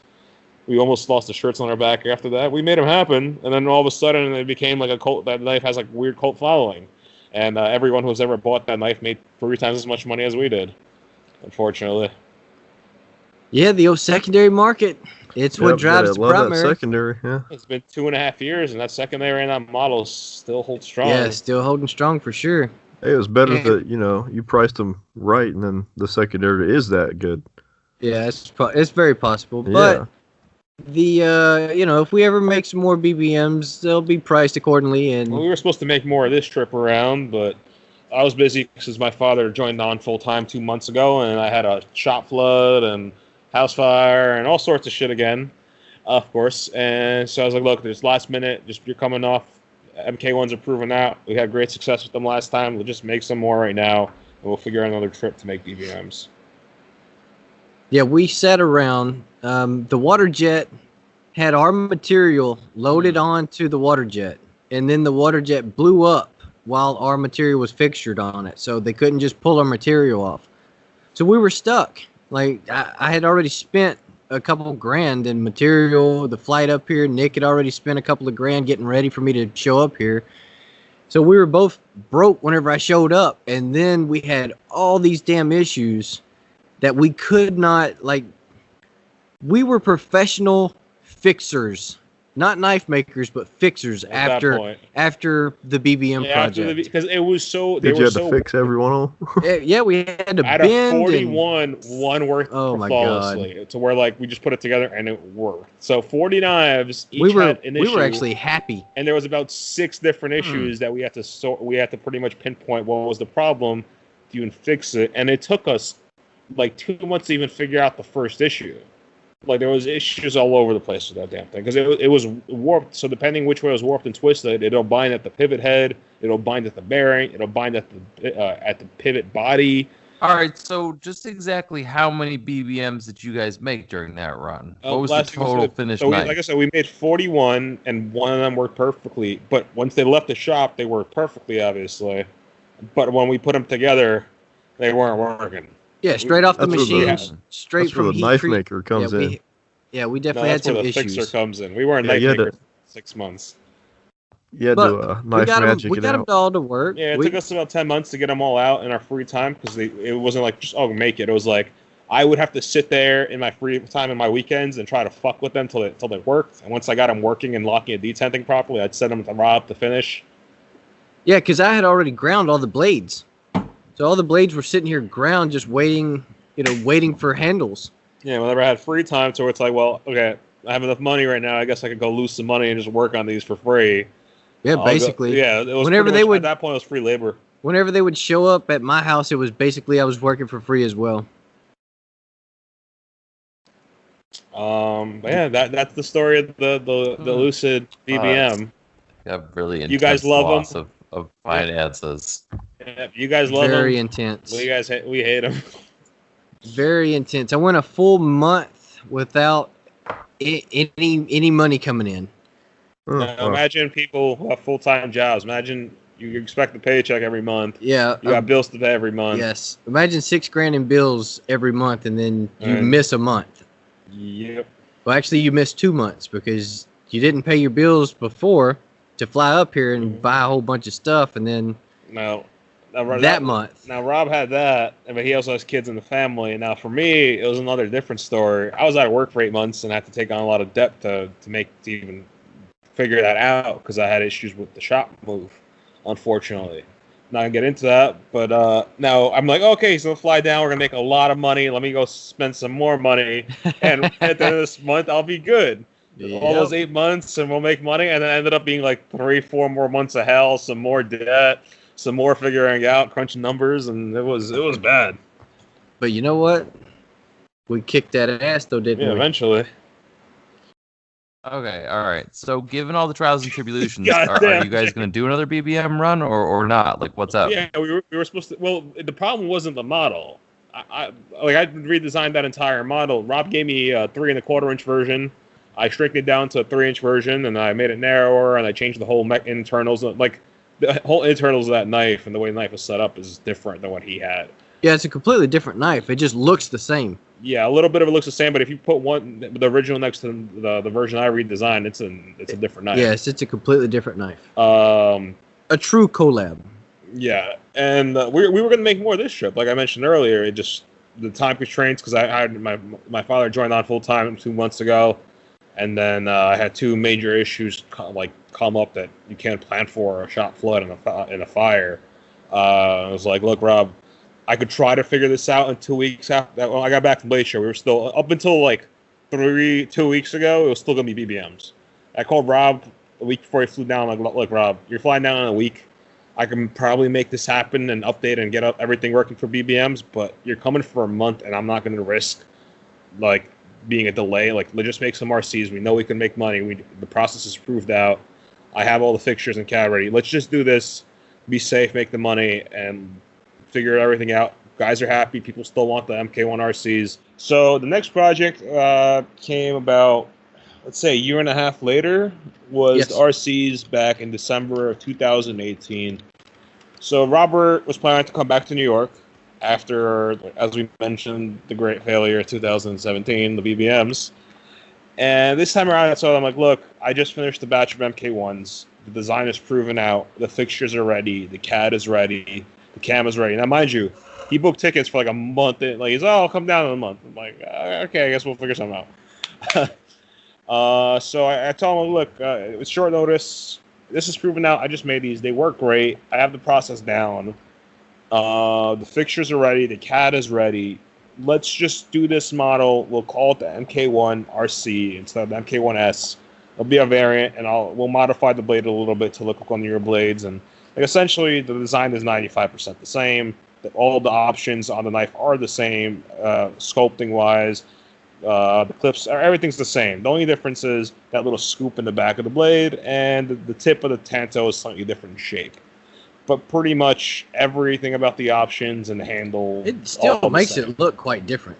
Yeah, it's the only really area is different is the blade. But like you could take an MK1S and change the blade. Like everything's interchangeable. But that was the way it was designed. The whole point was so that way it wasn't like, oh, let's make a whole new knife like we did with the BBM. It was, let's figure this out so we don't have the BBM issue happen again. Yes. And like I said, that's why I just made this batch. It all worked. It all was great. We'll just do it. Thankfully, the great collab of December 2018 was a success. It was. We left. We made money. We weren't eating ramen for a month. It absolutely was a success. Yeah, Our first project, we finished 0 knives in 3 weeks. And this time and then in 10 days we had several finished knives. No, you were here for 2.5 weeks, and we had 15 knives finished. No, you were here for 18 days or so. Yeah, 18 or 19 days, and we finished 15 knives. Which 15 knives, pretty fucking impressive. Blocks and D10s on 10 more. We pretty good. We kicked some. We did kick some ass. Now we had the 3 sitting around that we're finishing up now, just because we don't have parts for them. And already, since I've been here this time, 6 days, 5 days? I don't fucking know. I haven't been here that long. I've already finished two knives. Mm-hmm. So we're already ahead. 4 more. We're slightly behind right now because we just stuff. But we should be fine because this time there's a third person. There's my father full time. So yep. once we actually get all the parts machined up and assembly and all that, we have someone else helping us. Also, Rob's here for a little longer. At this point, he's here for the same amount of time as he was last time, but we should still be fine. But yeah, like we said earlier, we weren't supposed to do MK1RCs. It was supposed to be BBMs, but just I had a hell of a 3-4 months, and I was like, look, once again, for safety reasons, you're coming down for a long time. This is proven out. We know we could do it. Let's do it once more and just try out. Now that we have a third person, let's try out the process with a third person. So we'll see how this goes. Yeah, this works out great. We'll probably come down again for a BBM project. Maybe next time. I gotta get back to Texas, so maybe we'll do 2 weeks here, 2 weeks Texas. Maybe we'll come down, machine all the parts, do some rough assemblies, and then fly down to Texas and do some finished work and whatnot. But between the RC project and the BBM project, we skipped over. I flew down to Texas to go learn how to forge some of my own stuff. Forged some stuff with Robert over there, some stainless Damascus, and slightly talked about some titanium Damascus. And he's like, you can't do it here. So you got to kind of figure this out yourself. He kind of gave me a couple pointers, and he said, you got to figure out the rest. I was able to borrow some time out of Forge, and I was able to do it. But nice. Yeah, without Robert, probably wouldn't have been able to do that. Well, I didn't give you all the secrets. No, he just gave me some pointers. You still had to figure it out. I don't know how much money you spent in failures, but you still had to figure it out. I had to figure it out. Everybody else got to figure it out. Yeah. You showed me how to do a stainless. I forged some carbon in the past as well. I kind of got the technique down and everything for that, so I'm trying my hand at it. Thankfully, the billet stuck. But yeah, that was a great trip. What we really did that time was make some materials. We made You brought 2 BBMs we made. Oh, no, we made 3. So we made 1 standard BBM, and then we made 2 really fancy BBMs with inlays. One, Damascus one for auction, another one with inlays and hand rub blade, to just cover our costs and time to make some money while I was down there. Yeah, and then later on after that, surely came the BBM project. I mean, the MK1RC project. Yeah, but that worked out. So the process was proven. We're like, okay, we could do this. We could figure this out. It's very hard for Robert to leave for a month, and yeah, it is. It's like it's hard on my family. It's still working. We still got to get shit done. Yeah, I'm still working, still making money, but yeah, being away from the house is definitely hard on my family. Also, I didn't. And it's hard on my training regiment too. We went at the gym every. I need like my jujitsu. That's you. You've been doing that for like a month and a half. I've been doing that since January. Is that long? Yeah. Okay. So now again, he came back. Obviously, he's here right next to me, and we're doing some more RCs, and that's going great so far. Where we're trying out some new processes, some new handle patterns and machining. While he's here, we are working on some different designs. We're finding not necessarily BBM V2, but we're changing a couple things.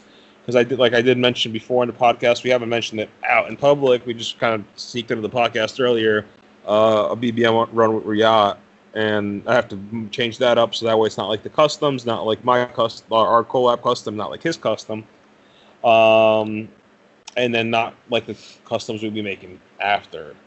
Yes. And then so it's going to be a new version that's not like any of the other versions that are new versions as well. Oh, so they're new versions of the new versions. It's the newer versions of the newer versions. I got you. Okay.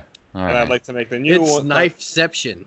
That's kind of what it sounds like. So there'll be 3. There's the BBM Batch 1, the China BBMs, and then BBM Batch 2s. Hopefully, theoretically, maybe, possibly, who knows. And then the custom model design BBM by me. Yes. So there's going to be a lot of BBMs in the future. Like just a couple of handfuls of maybe projects coming up in the future. Yeah, somewhat, maybe, sort of. Who knows? Sort of. Possibly. And also, as we mentioned, there's the other one we designed allegedly about 2.5 years ago. We're, again, similar situation to the BBM. He sent over his generalist file. And yes, I'm looking forward to this project. Yeah, it's a pretty neat blade. It's a nice, slim, nice EDCable package. A little bit simpler to grind, not these tantos and compound grinds and all sorts of things. Probably do that one too, and that one's going to be a whole nother process where we're thinking about doing it to where we don't have to necessarily fly down for such period. He'll probably still fly down, or I'll fly down, but it won't be like these long stints. Probably, there's gonna be 3 versions. We're still working out the details. It'll be the collab, the custom, and then we'll have our individual customs where I make the entire thing and my logo will be on it, and then he'll make it like his custom text. Where he'd make it. I just machine the parts for it, but he'll do all the grinding and his finishing processes, and so there'll be 3 versions of that: the individual and then the actual collab version. Well, that sounds very confusing. I'm excited. Oh yeah, I had to figure out a whole logo process. Yeah, there's a lot of stuff going on. There really is, and it's nuanced. Well, yeah, we were going to start a whole company around the whole collab stuff to make it separate, and we ended up doing something else. It's going to be Modern Tactical Hillbilly or Hillbilly Modern Tactical, something like that. So so you guys are working on MK1 RCs right now. Yes. And so you guys opened the books. They sold out. Books we opened closed. The books today at 9 o'clock. While Instagram and Facebook were taking the shitter. It was a bit of a complication. My website runs on the Facebook platform, so it kind of crashed right before the pre-order. Thankfully, got it running right at 9 o'clock when the pre-order launched. We're very grateful, thankfully, that they sold out right away. Yes, that was amazing. Instantly, so that always feels good and lets you know that at least people still want your stuff and you're still relevant. Yep, pretty much still relevant. So we got to make those. We're making more than the 15 we did pre-orders. Making a couple for some dealers, a couple for some first comes, first serves, lottos. The 15 orders. We didn't want to do a full like last time we did that many, just because we get a good amount done while he's here. But once he leaves, and there's usually still some left on the bench, then it takes time to get some those customers done. Are easy and fine. Some customers are like, "Where's the knife?" And we're like, "It's a collab between 2 makers in different states." The timelines on these shift a lot, unlike the normal customs. Yeah, it's definitely not easy to line all this coordinate stuff everything up. together. And then when we do stuff that way, they're not as true as of a collab, because then one maker does most of the work on that specific knife, and some of those I did most of the work on, some of them he did most of the work on. They're not as true of a collab that way. So I figured let's do just 15 orders, and that way it's easier to get those done while we're here, and then whatever else we make, we make. At the end of the day, it's the MK1 platform, so whatever we don't make, I'll just make my version of it. I can make the blades as we go along. We need more blades, make a couple more blades. But thankfully, the handles, spacers, clips, all that's I can just take it over.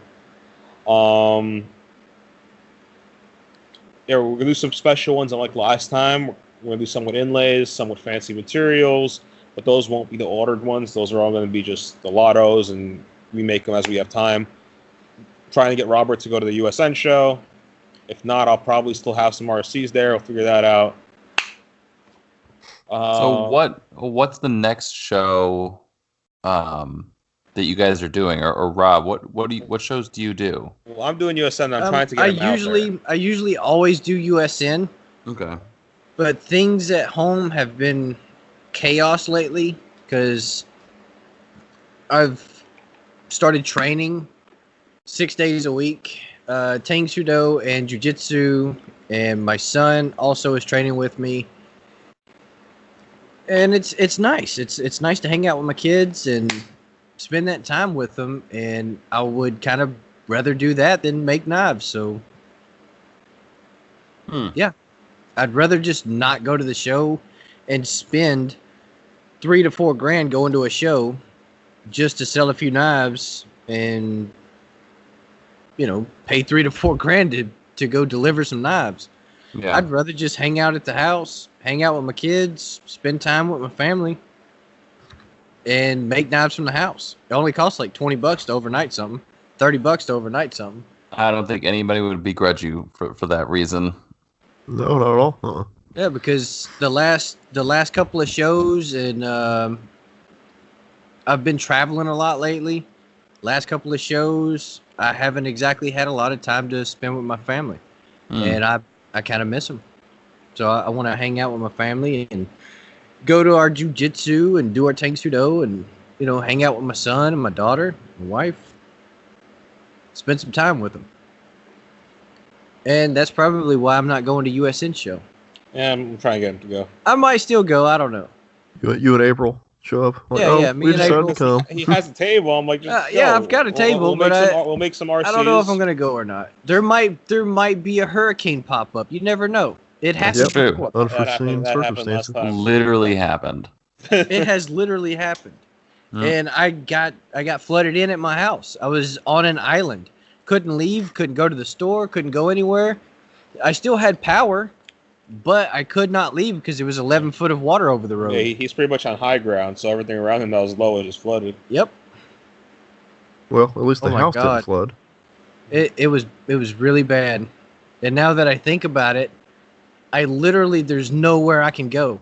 I can go to my neighbor's house and have game night and stuff, but other than that, I can't go anywhere.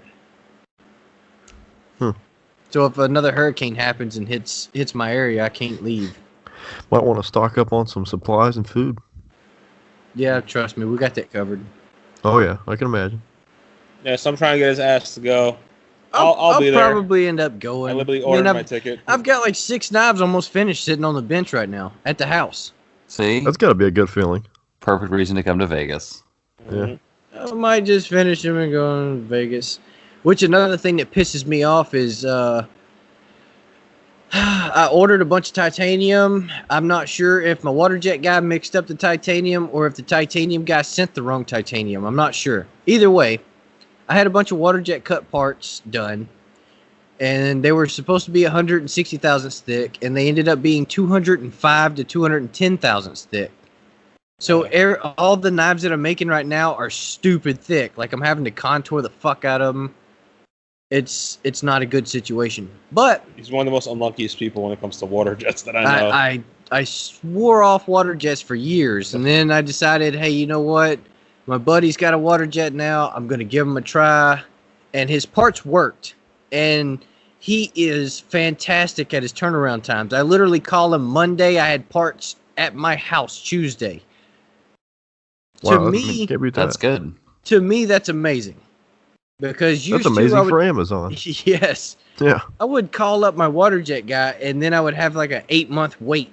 Oh, that's not good. At the previous water jet guy. So I tried a new water jet guy.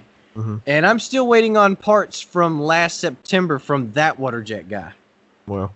He cut parts, but they were messed up. Like he cut the holes too big, and they were oversized. And then some of the cuts that were supposed to be on the outside, the outside contour or offset, or whatever program you're running, offset or contour, supposed to have been cut on the outside, and then the parts show up to like 80 thousandths smaller than they're supposed to be compared to the CAD file. So he must have cut on the inside of the line, and it was just, man, it's really bad luck that I've had with water jet people.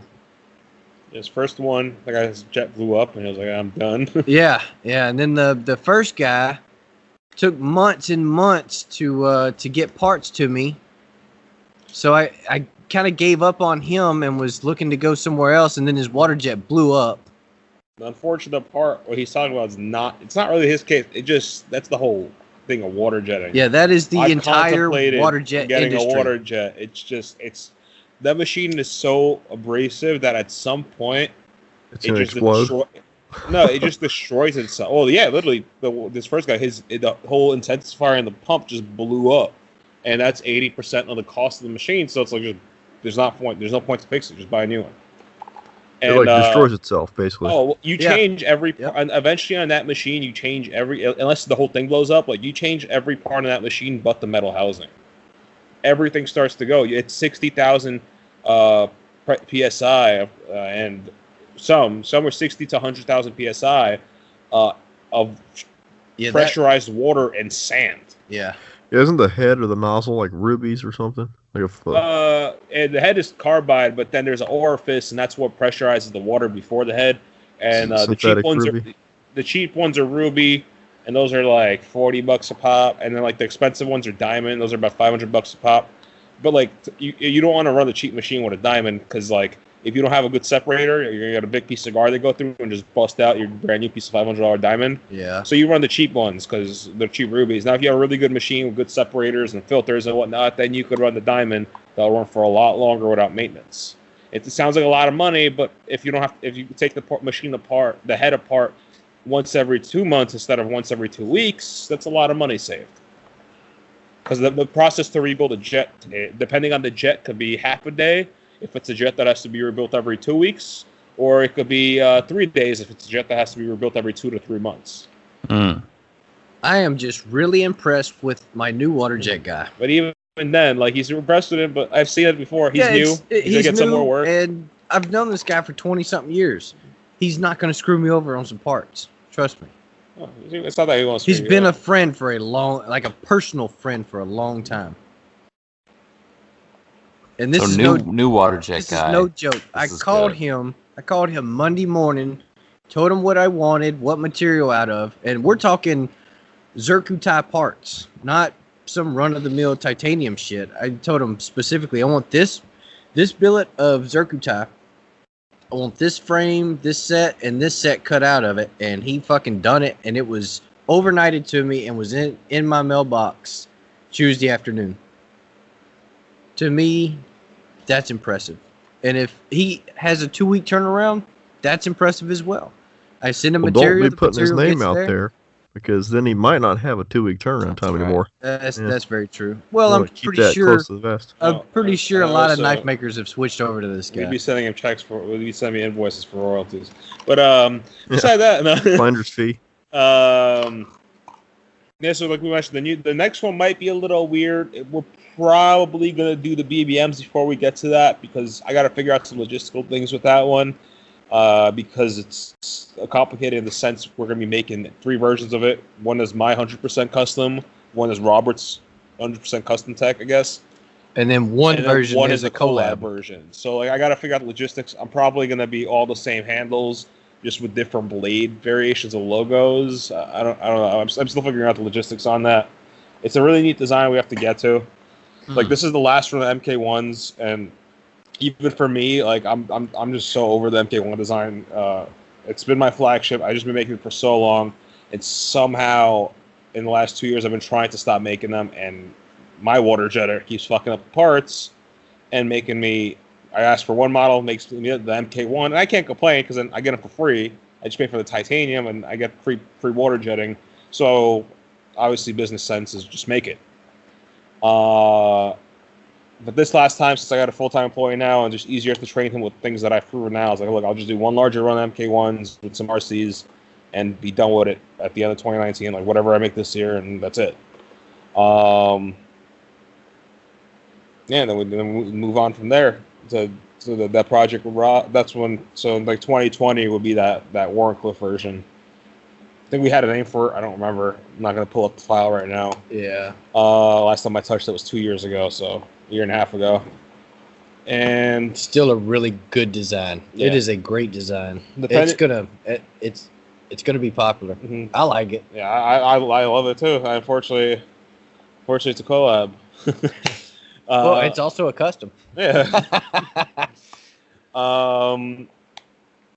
Yeah, that's going to be for 2020. I do want to make BBMs in 2019. He just has to figure out some family stuff to see when he could come down again. He also is a bitch and can't come down in the winter because all he does is complain. It is too cold here in the winter for me. I'm from Texas. I need to be sweating all day long. I need to wake up and feel humid heat on my face all day. It's gross. I hear that, Rob. Man, it gets way too cold up there. It gets too cold here. Oh, come on. In Ohio, come on. Me and Jared just come on, what are you talking about? Come on. Y'all just throw on the fucking jacket. You'll be fine. You need the cold. You need the season. It's nice to be freezing for a few months. You need the seasons to stay strong. Yeah. No. It's true. A New Yorker can survive in any climate. We have all 4 seasons. I put on like 3 jackets while I was here, and I was still dying. Standing in front of a heater trying to work. I feel it. Everywhere I went, I had to carry a space heater with me to put next to my legs and my feet. I didn't even have a space heater. What the fuck are you talking about?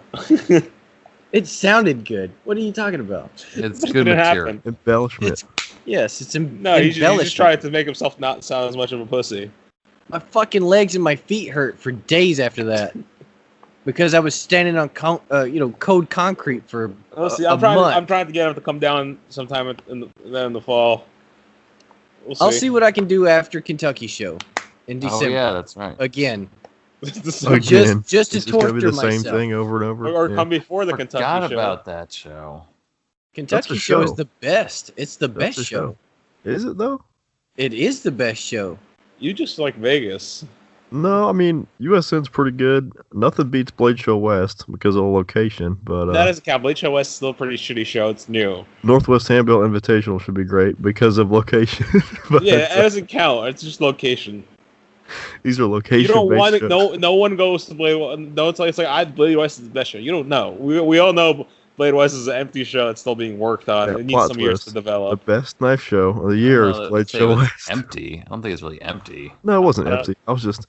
I got the footage at a weird. I got the footage at a weird time, and there was not a whole lot of people in there.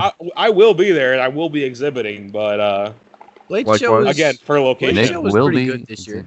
Yeah, for location. No, Blade, just regular Blade show was good this year. Yeah, any show in Vegas, anytime. Yeah, you're in Vegas. This is the best Blade show yet, just because that was my first year exhibiting, and it was a great show. I've never had an issue at Blade Show, but I do miss just going around Blade Show, fucking around. Even last year, I didn't go around fuck around. It's been like 3 years since I just really went to Blade Show and just enjoyed it. Yeah, see, I've never just went to Blade Show and enjoyed it. I've been going to Blade Show since I was 7 or 8 years old. It's different. And I've never. Did you go when it was still in Portland, or you've always gone in Georgia? It's always been in Georgia whenever I went. I think it used to be in Cincinnati, actually. Yeah, I thought it was back in the 90s. Oh, nope. Yeah, it used to be pretty close to me, but then they moved it, I guess, in 90 something. Yeah, it's been in mid 90s. Yeah, it's been in Atlanta for like 20 some years. Yep. Yeah, I think Ken Onion was talking about it, or he remembers the original or something like that this time. Yeah, this year at Blade Show, my grandfather got inducted into the Knife Maker Hall of Fame. I saw that, man. Congrats on his part. Yeah, that was this year. When did he get an award? Lifetime Achievement Award. That was last year. Last year. Okay, I remember he got something last year. Okay. And then Knife Maker Hall of Fame this year. That is so cool. It was it was very cool because Ken Onion got up there and gave the rundown on Melvin and all of his patents and designs, and even accredited him for the guy that came up with the flipper tab or the flipper style knife, which I remember a while back there was a huge thing on USN, and they had a couple of guys that were giving credit to other people that made knives with Elijah already said it. Yeah, like a gear pattern and shit. And we talking about Kit Carson, right? Well, no, this was back in the 50s. Like there was a guy that had a bunch of ribs on a knife where you just run your finger down the spine of it and it would pull the blade up. But it was like a slip joint. The rat works. It was a slip joint, not a flipper, an actual flipper. Like Melvin got arrested in California for actually bringing a flipper knife there. Oh, I remember he told me that story. He had to prove to them there wasn't one. Yeah, he had to prove to the authorities and the people that put on the show that it was not a automatic. Because it was a manual, right? Or was it assisted? No, it was just a flipper. Wow, it was the manual flipper, and they thought it was an automatic. Yep, they thought it was an automatic, and he almost got arrested for it. Yeah, it wasn't just the cops. The people at the show were like, you can't have that at the show. Yep, they kicked him out of the show, and he almost got arrested. Wow. Yep. So that's before like a lot of people even knew. Yeah, that was the new mechanism. That was so long ago. That was probably 1990, late 80s. Wow. Yeah, but Mel's still developing stuff now. Like last time I spoke to him at USL, I told you about it a little bit, Jared, because you thought you would think it's interesting, but he's like still trying. Like he knows it's a useless mechanism, and like he just wants to do it to do it. Right. But he just wants to make like a new version of a dual action. But the version he wants to do, it's like it's pretty useless and it's pretty kind of stupid. But it seems like it's impossible. So again, he wants to do it to show that he could do it. Yeah, I had no idea that Mel was an engineer like that. Oh yeah, Melvin has a master's degree in engineering and mechanical design engineering. Because like some of the tools, if you ever been to Rob's shop, some of these tools, I'm like, oh, it like looks like a Char's Chinese version of that machining tool, but nice. Like, Mel made that one. Yeah, I actually have a 6-inch rotary table that Melvin actually built and made custom. Wow, that's crazy. That one's not that cool because he used a lot of components that were pre-made. Well, the table is pre-made. Yeah, but like the internal structure is the casting. Yeah, he made the gears, but that's not as cool. What I think is cooler, a lot of guys, at least knife makers listening to the show, are gonna know what a TAG mill is.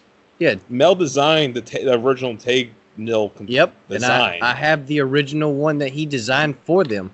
I have And the the lathe. prototype and, So and the lathe. So he designed like a lot of like I'm a CNC maker now, but like a lot of the guys who started CNC started with TAGs because they make CNC conversion kits. It's kind of like that little Shoreline lathe you got. He designed that thing, and like I saw the original at Rob's shop, and like I've seen the new ones, and I could see like the inspiration of it. Well, then it turns out he designed it. Yeah, because when I was at Rob's shop the first time I showed him, like, is it a TAG? It looks like he's like, nah, yes and no. Yeah, that was the prototype that TIG or TAG, however you pronounce it, that they copied or used for their production. Yeah, but when he told me that, that's when I understood like Mel's knowledge. I'm like, he designed this mill back then. Like, okay, that's pretty cool. Yeah, there wasn't really benchtop mills back then. It's basically a tiny milling machine, and you have a 3-inch square tube. You know, it's thick. It's like an 1/8-inch square tube. Or 1/8 inch thick, but it's 3 inches by 3 inches. And the head and everything is on a tilting axis. It's a tilting axis, horizontal and vertical. Yeah, it's a basic crude mill. I mean, it's very basic. Tabletop setup, yeah. Yeah, it's a tabletop mill, but it has it has multi-speed or variable speed. Yeah, variable speed. Well, not variable speed, but you have to switch out it's just like a drill press. Yeah, you gotta switch out the belts. Yeah. Fully set up. But see, I wish we could have Mel on here, but the problem is he's just so soft spoken. I don't think we'll get a decent recording. Just get the mic close enough. Yeah. Trust me, he could fill you with.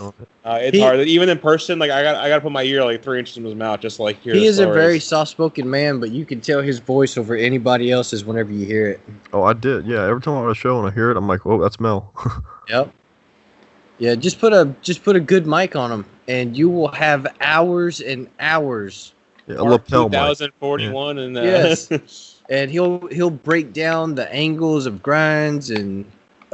Load-bearing factors, geometry for your locks, distance. I mean, he will break down everything that you ever wanted to know about making a knife. He'll break it down into a design, like an engineering standpoint. Yeah, engineering standpoint and blueprint, and just completely break it down from a structural point of sense. I mean, he's hard to listen to sometimes. Because he gets so in depth, yeah, he gets so in depth. Like Rob knows, every like USN, every time I see him at a show, like I make it a point to like have a 1 hour sit down with Mel every time, just to shoot the shit, like see what new shit he's working on. It's like he's always working on some crazy new thing. Wow. Yeah, Mel, he's or just to check out the knives that he brought. He's quite a character. Right before we just went to vacation in Florida, and Melvin came down because he's pretty close to us over there, just a couple-hour drive. Right the day before he came down, he was walking out to his shop, and he has a really stiff spring on his door. And his door has a latch on it. So he dropped something as he was walking through this door, and the door swings. He put his arm up to catch the door from hitting him in the face while he was bent down. The latch goes into his arm. Jesus. And went underneath the skin, so he had to like maneuver his arm in an angle to get the latch to come out of his arm. He had a bunch of stitches and stuff in his arm. Because he's how old is he? He's 73, 74 years old. I think about that. Every time I see that man, he's like has some weird ass injury. I mean, he's such a busybody and still doing stuff as an active. Well, no, I'm saying like he's like in his mid to late 70s. Yeah. That's not that old, really. I mean, that's pretty fucking old. He's old, but when you meet the man, like he's pretty weathered. He's been a hard-working man his whole life. Yeah. He is definitely a hard-working man. I can't keep up with him. Yeah, I had a great uncle just turned 95 the other day. 95. I hope Melvin makes it to 95. Yeah. Melvin's gonna outlive us. He might outlive us. Very possible. We smoke cigars and drink bourbon. 2 cigars a day and drink bourbon every day. Yeah, he's gonna outlive us. Does Mel not smoke? No, Mel does smoke. I think Melvin's had half a lung removed, and then Huh? Yeah, like the upper lobe of one lung and then half the other lung has been removed because he had cancer, and then he had cancer in his bladder. Then he had skin cancer, and then the bladder cancer came back 4 times in a row. So I mean, that guy is unkillable. Me and Rob are gonna die from one really. cancer. Yeah, he had That's a couple tough. of strokes, bladder cancer like Dang. a dozen fucking times. The Wow. man is unstoppable. Like M Night Shyamalan, whatever the fuck his name is, should make a movie about this guy. Somebody should make a movie about it. Yeah, it's Glass all over again, except instead of Bruce Willis, it's Mel Pardew. So we really appreciate listening, and for the guys that got in on the pre-order today, being the July 3rd, and whenever this gets uploaded, me and Rob were very ecstatic to see everything go again for our batch 2 of MK1 RCs, and to see that we have the continued support of all you guys out there. Look forward to working on some more projects in the near future, and hopefully you guys will be on board for that. All I could say is Nick Trooping out. You got anything else you want to tell us, like your plans for the coming weeks? I guess you kind of already did that, really. Yeah, I think we covered that. Yeah. Fuck it. All right, well, I guess you'll hear from us soon. Jeremiah and myself will be headed to Vegas and then Portland for the Northwest Handbelt Invitational. Hope to see some good stuff out there. Robert will be here. I was supposed to go. You guys can see me at the next show being to Gathering. Yeah, USN, that's coming up pretty quick. I'll be there. I literally just bought my tickets during this podcast. Yeah, you got to buy some more tickets. We'll see about that. And I'll make Robert go to the Gathering so you can see him there. I might make an appearance at the Gathering. I will make Robert go at the Gathering so you'll see him there. The captain will make an appearance. The captain will be in the house. I'm pretty sure I'll go. Yeah, you're going to go. Come on. Do it. I might just bring 1 knife or 2 knives or something, but I'll still go. If you got 6 on the bench, we'll bring some collabs. You can bring a couple. If you got 6 on the bench and it's still 2 months away, you still got to sell 6 to make some money. I got plenty of knives almost finished at the house. I'll probably go. Mm-hmm. I'll probably go. I do enjoy Vegas, so I'll probably go. But we'll just have to wait and see. If you don't see me in Vegas, then you'll see me at Kentucky show, or back here possibly in December or January. I'd recommend coming before Kentucky just because of the weather. You got to decide to come again in the coldest time of the year. And probably SHOT Show, right? I mean, SHOT Show is always a mainstay for you. Yeah, SHOT Show. I'll definitely be at SHOT Show. And of course, Blade. I don't know if I'll go to SHOT Show either. I'm probably not doing SHOT because they moved TKI now. So I have no. Yeah, TKI is in Nashville now. Yeah, TKI is in Nashville. And do any of y'all go to that? Yeah. We did when it was in Vegas, but I guess we're gonna have to head to Nashville now. I went for Nashville. TKI, do that, and SHOT Show, and then the Las Vegas Classic. Now the Las Vegas Classic is also seems pretty, Yeah, I'm really curious. TKI was going downhill. Like every maker there shows up with nothing but auction pieces. What? A TKI. Really? That's weird. Well, not really. We were there. I've heard a lot of mixed emotions on TKI. There's not that many auctions. How was it this year? I wasn't there for a minute. Oh yeah, you left right before everything. No, it was fine, but like everyone had like insanely overpriced. Not everyone, but everything was like, if that knife was $2,000, not at the show, it was $3,000 at the show. Well, table price is also pretty expensive, so. Well, yeah, that's the thing. The table there is like $1,500, I think. Oh my god! Yeah. I think that this year will be the rebirth of that show. I think that now that they've moved and reorganized a little bit, I believe that this year table price. Yeah. And it's an invite only thing. They don't like me already. I already know this. I'm too outspoken for whoever in the hell it was. Yeah, that crowd. It's Steve Delac. He's a good dude. I mean, I've never talked to him. I did get an invite one time, and I respectfully declined. And yeah, I've never heard back from him again. The thing is, that show is dangerous. Like, that'll make or break you as a maker. Rob, I really I appreciate you coming on and talking with us, sharing your stories. Yeah, I appreciate y'all having me, man. Yeah, Nick, Rob, it's been a blast, thanks for chiming in and catching us up on you guys' current projects. I think everyone's looking forward to them. We making stuff. We're just making stuff. We're just Yeah. making stuff, baby. That's all We we know what do. we're doing. Just doing That's it. stuff. We're just doing it. Hopefully, stuff will get Making those finished. edges. Y'all should definitely like call me one day, and then I'll give you a bunch of short clips of redneck sayings. Well, yeah, as You can always. sell that you know, online. Well, we have a whole list of shit. So Yeah. you can just add on to the list.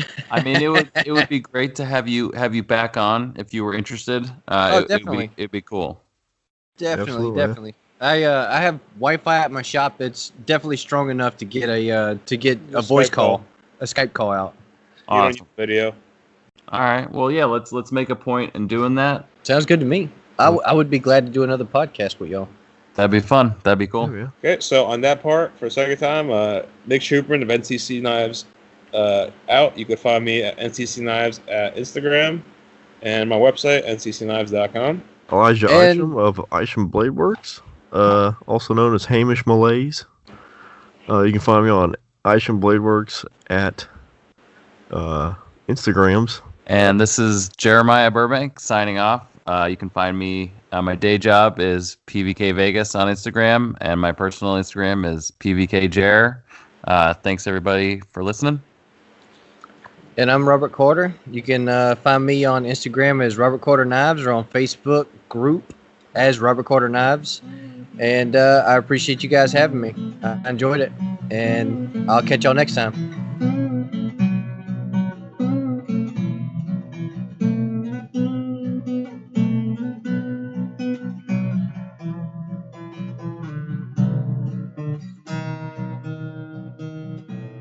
Y'all are Oh, so yeah. full of shit.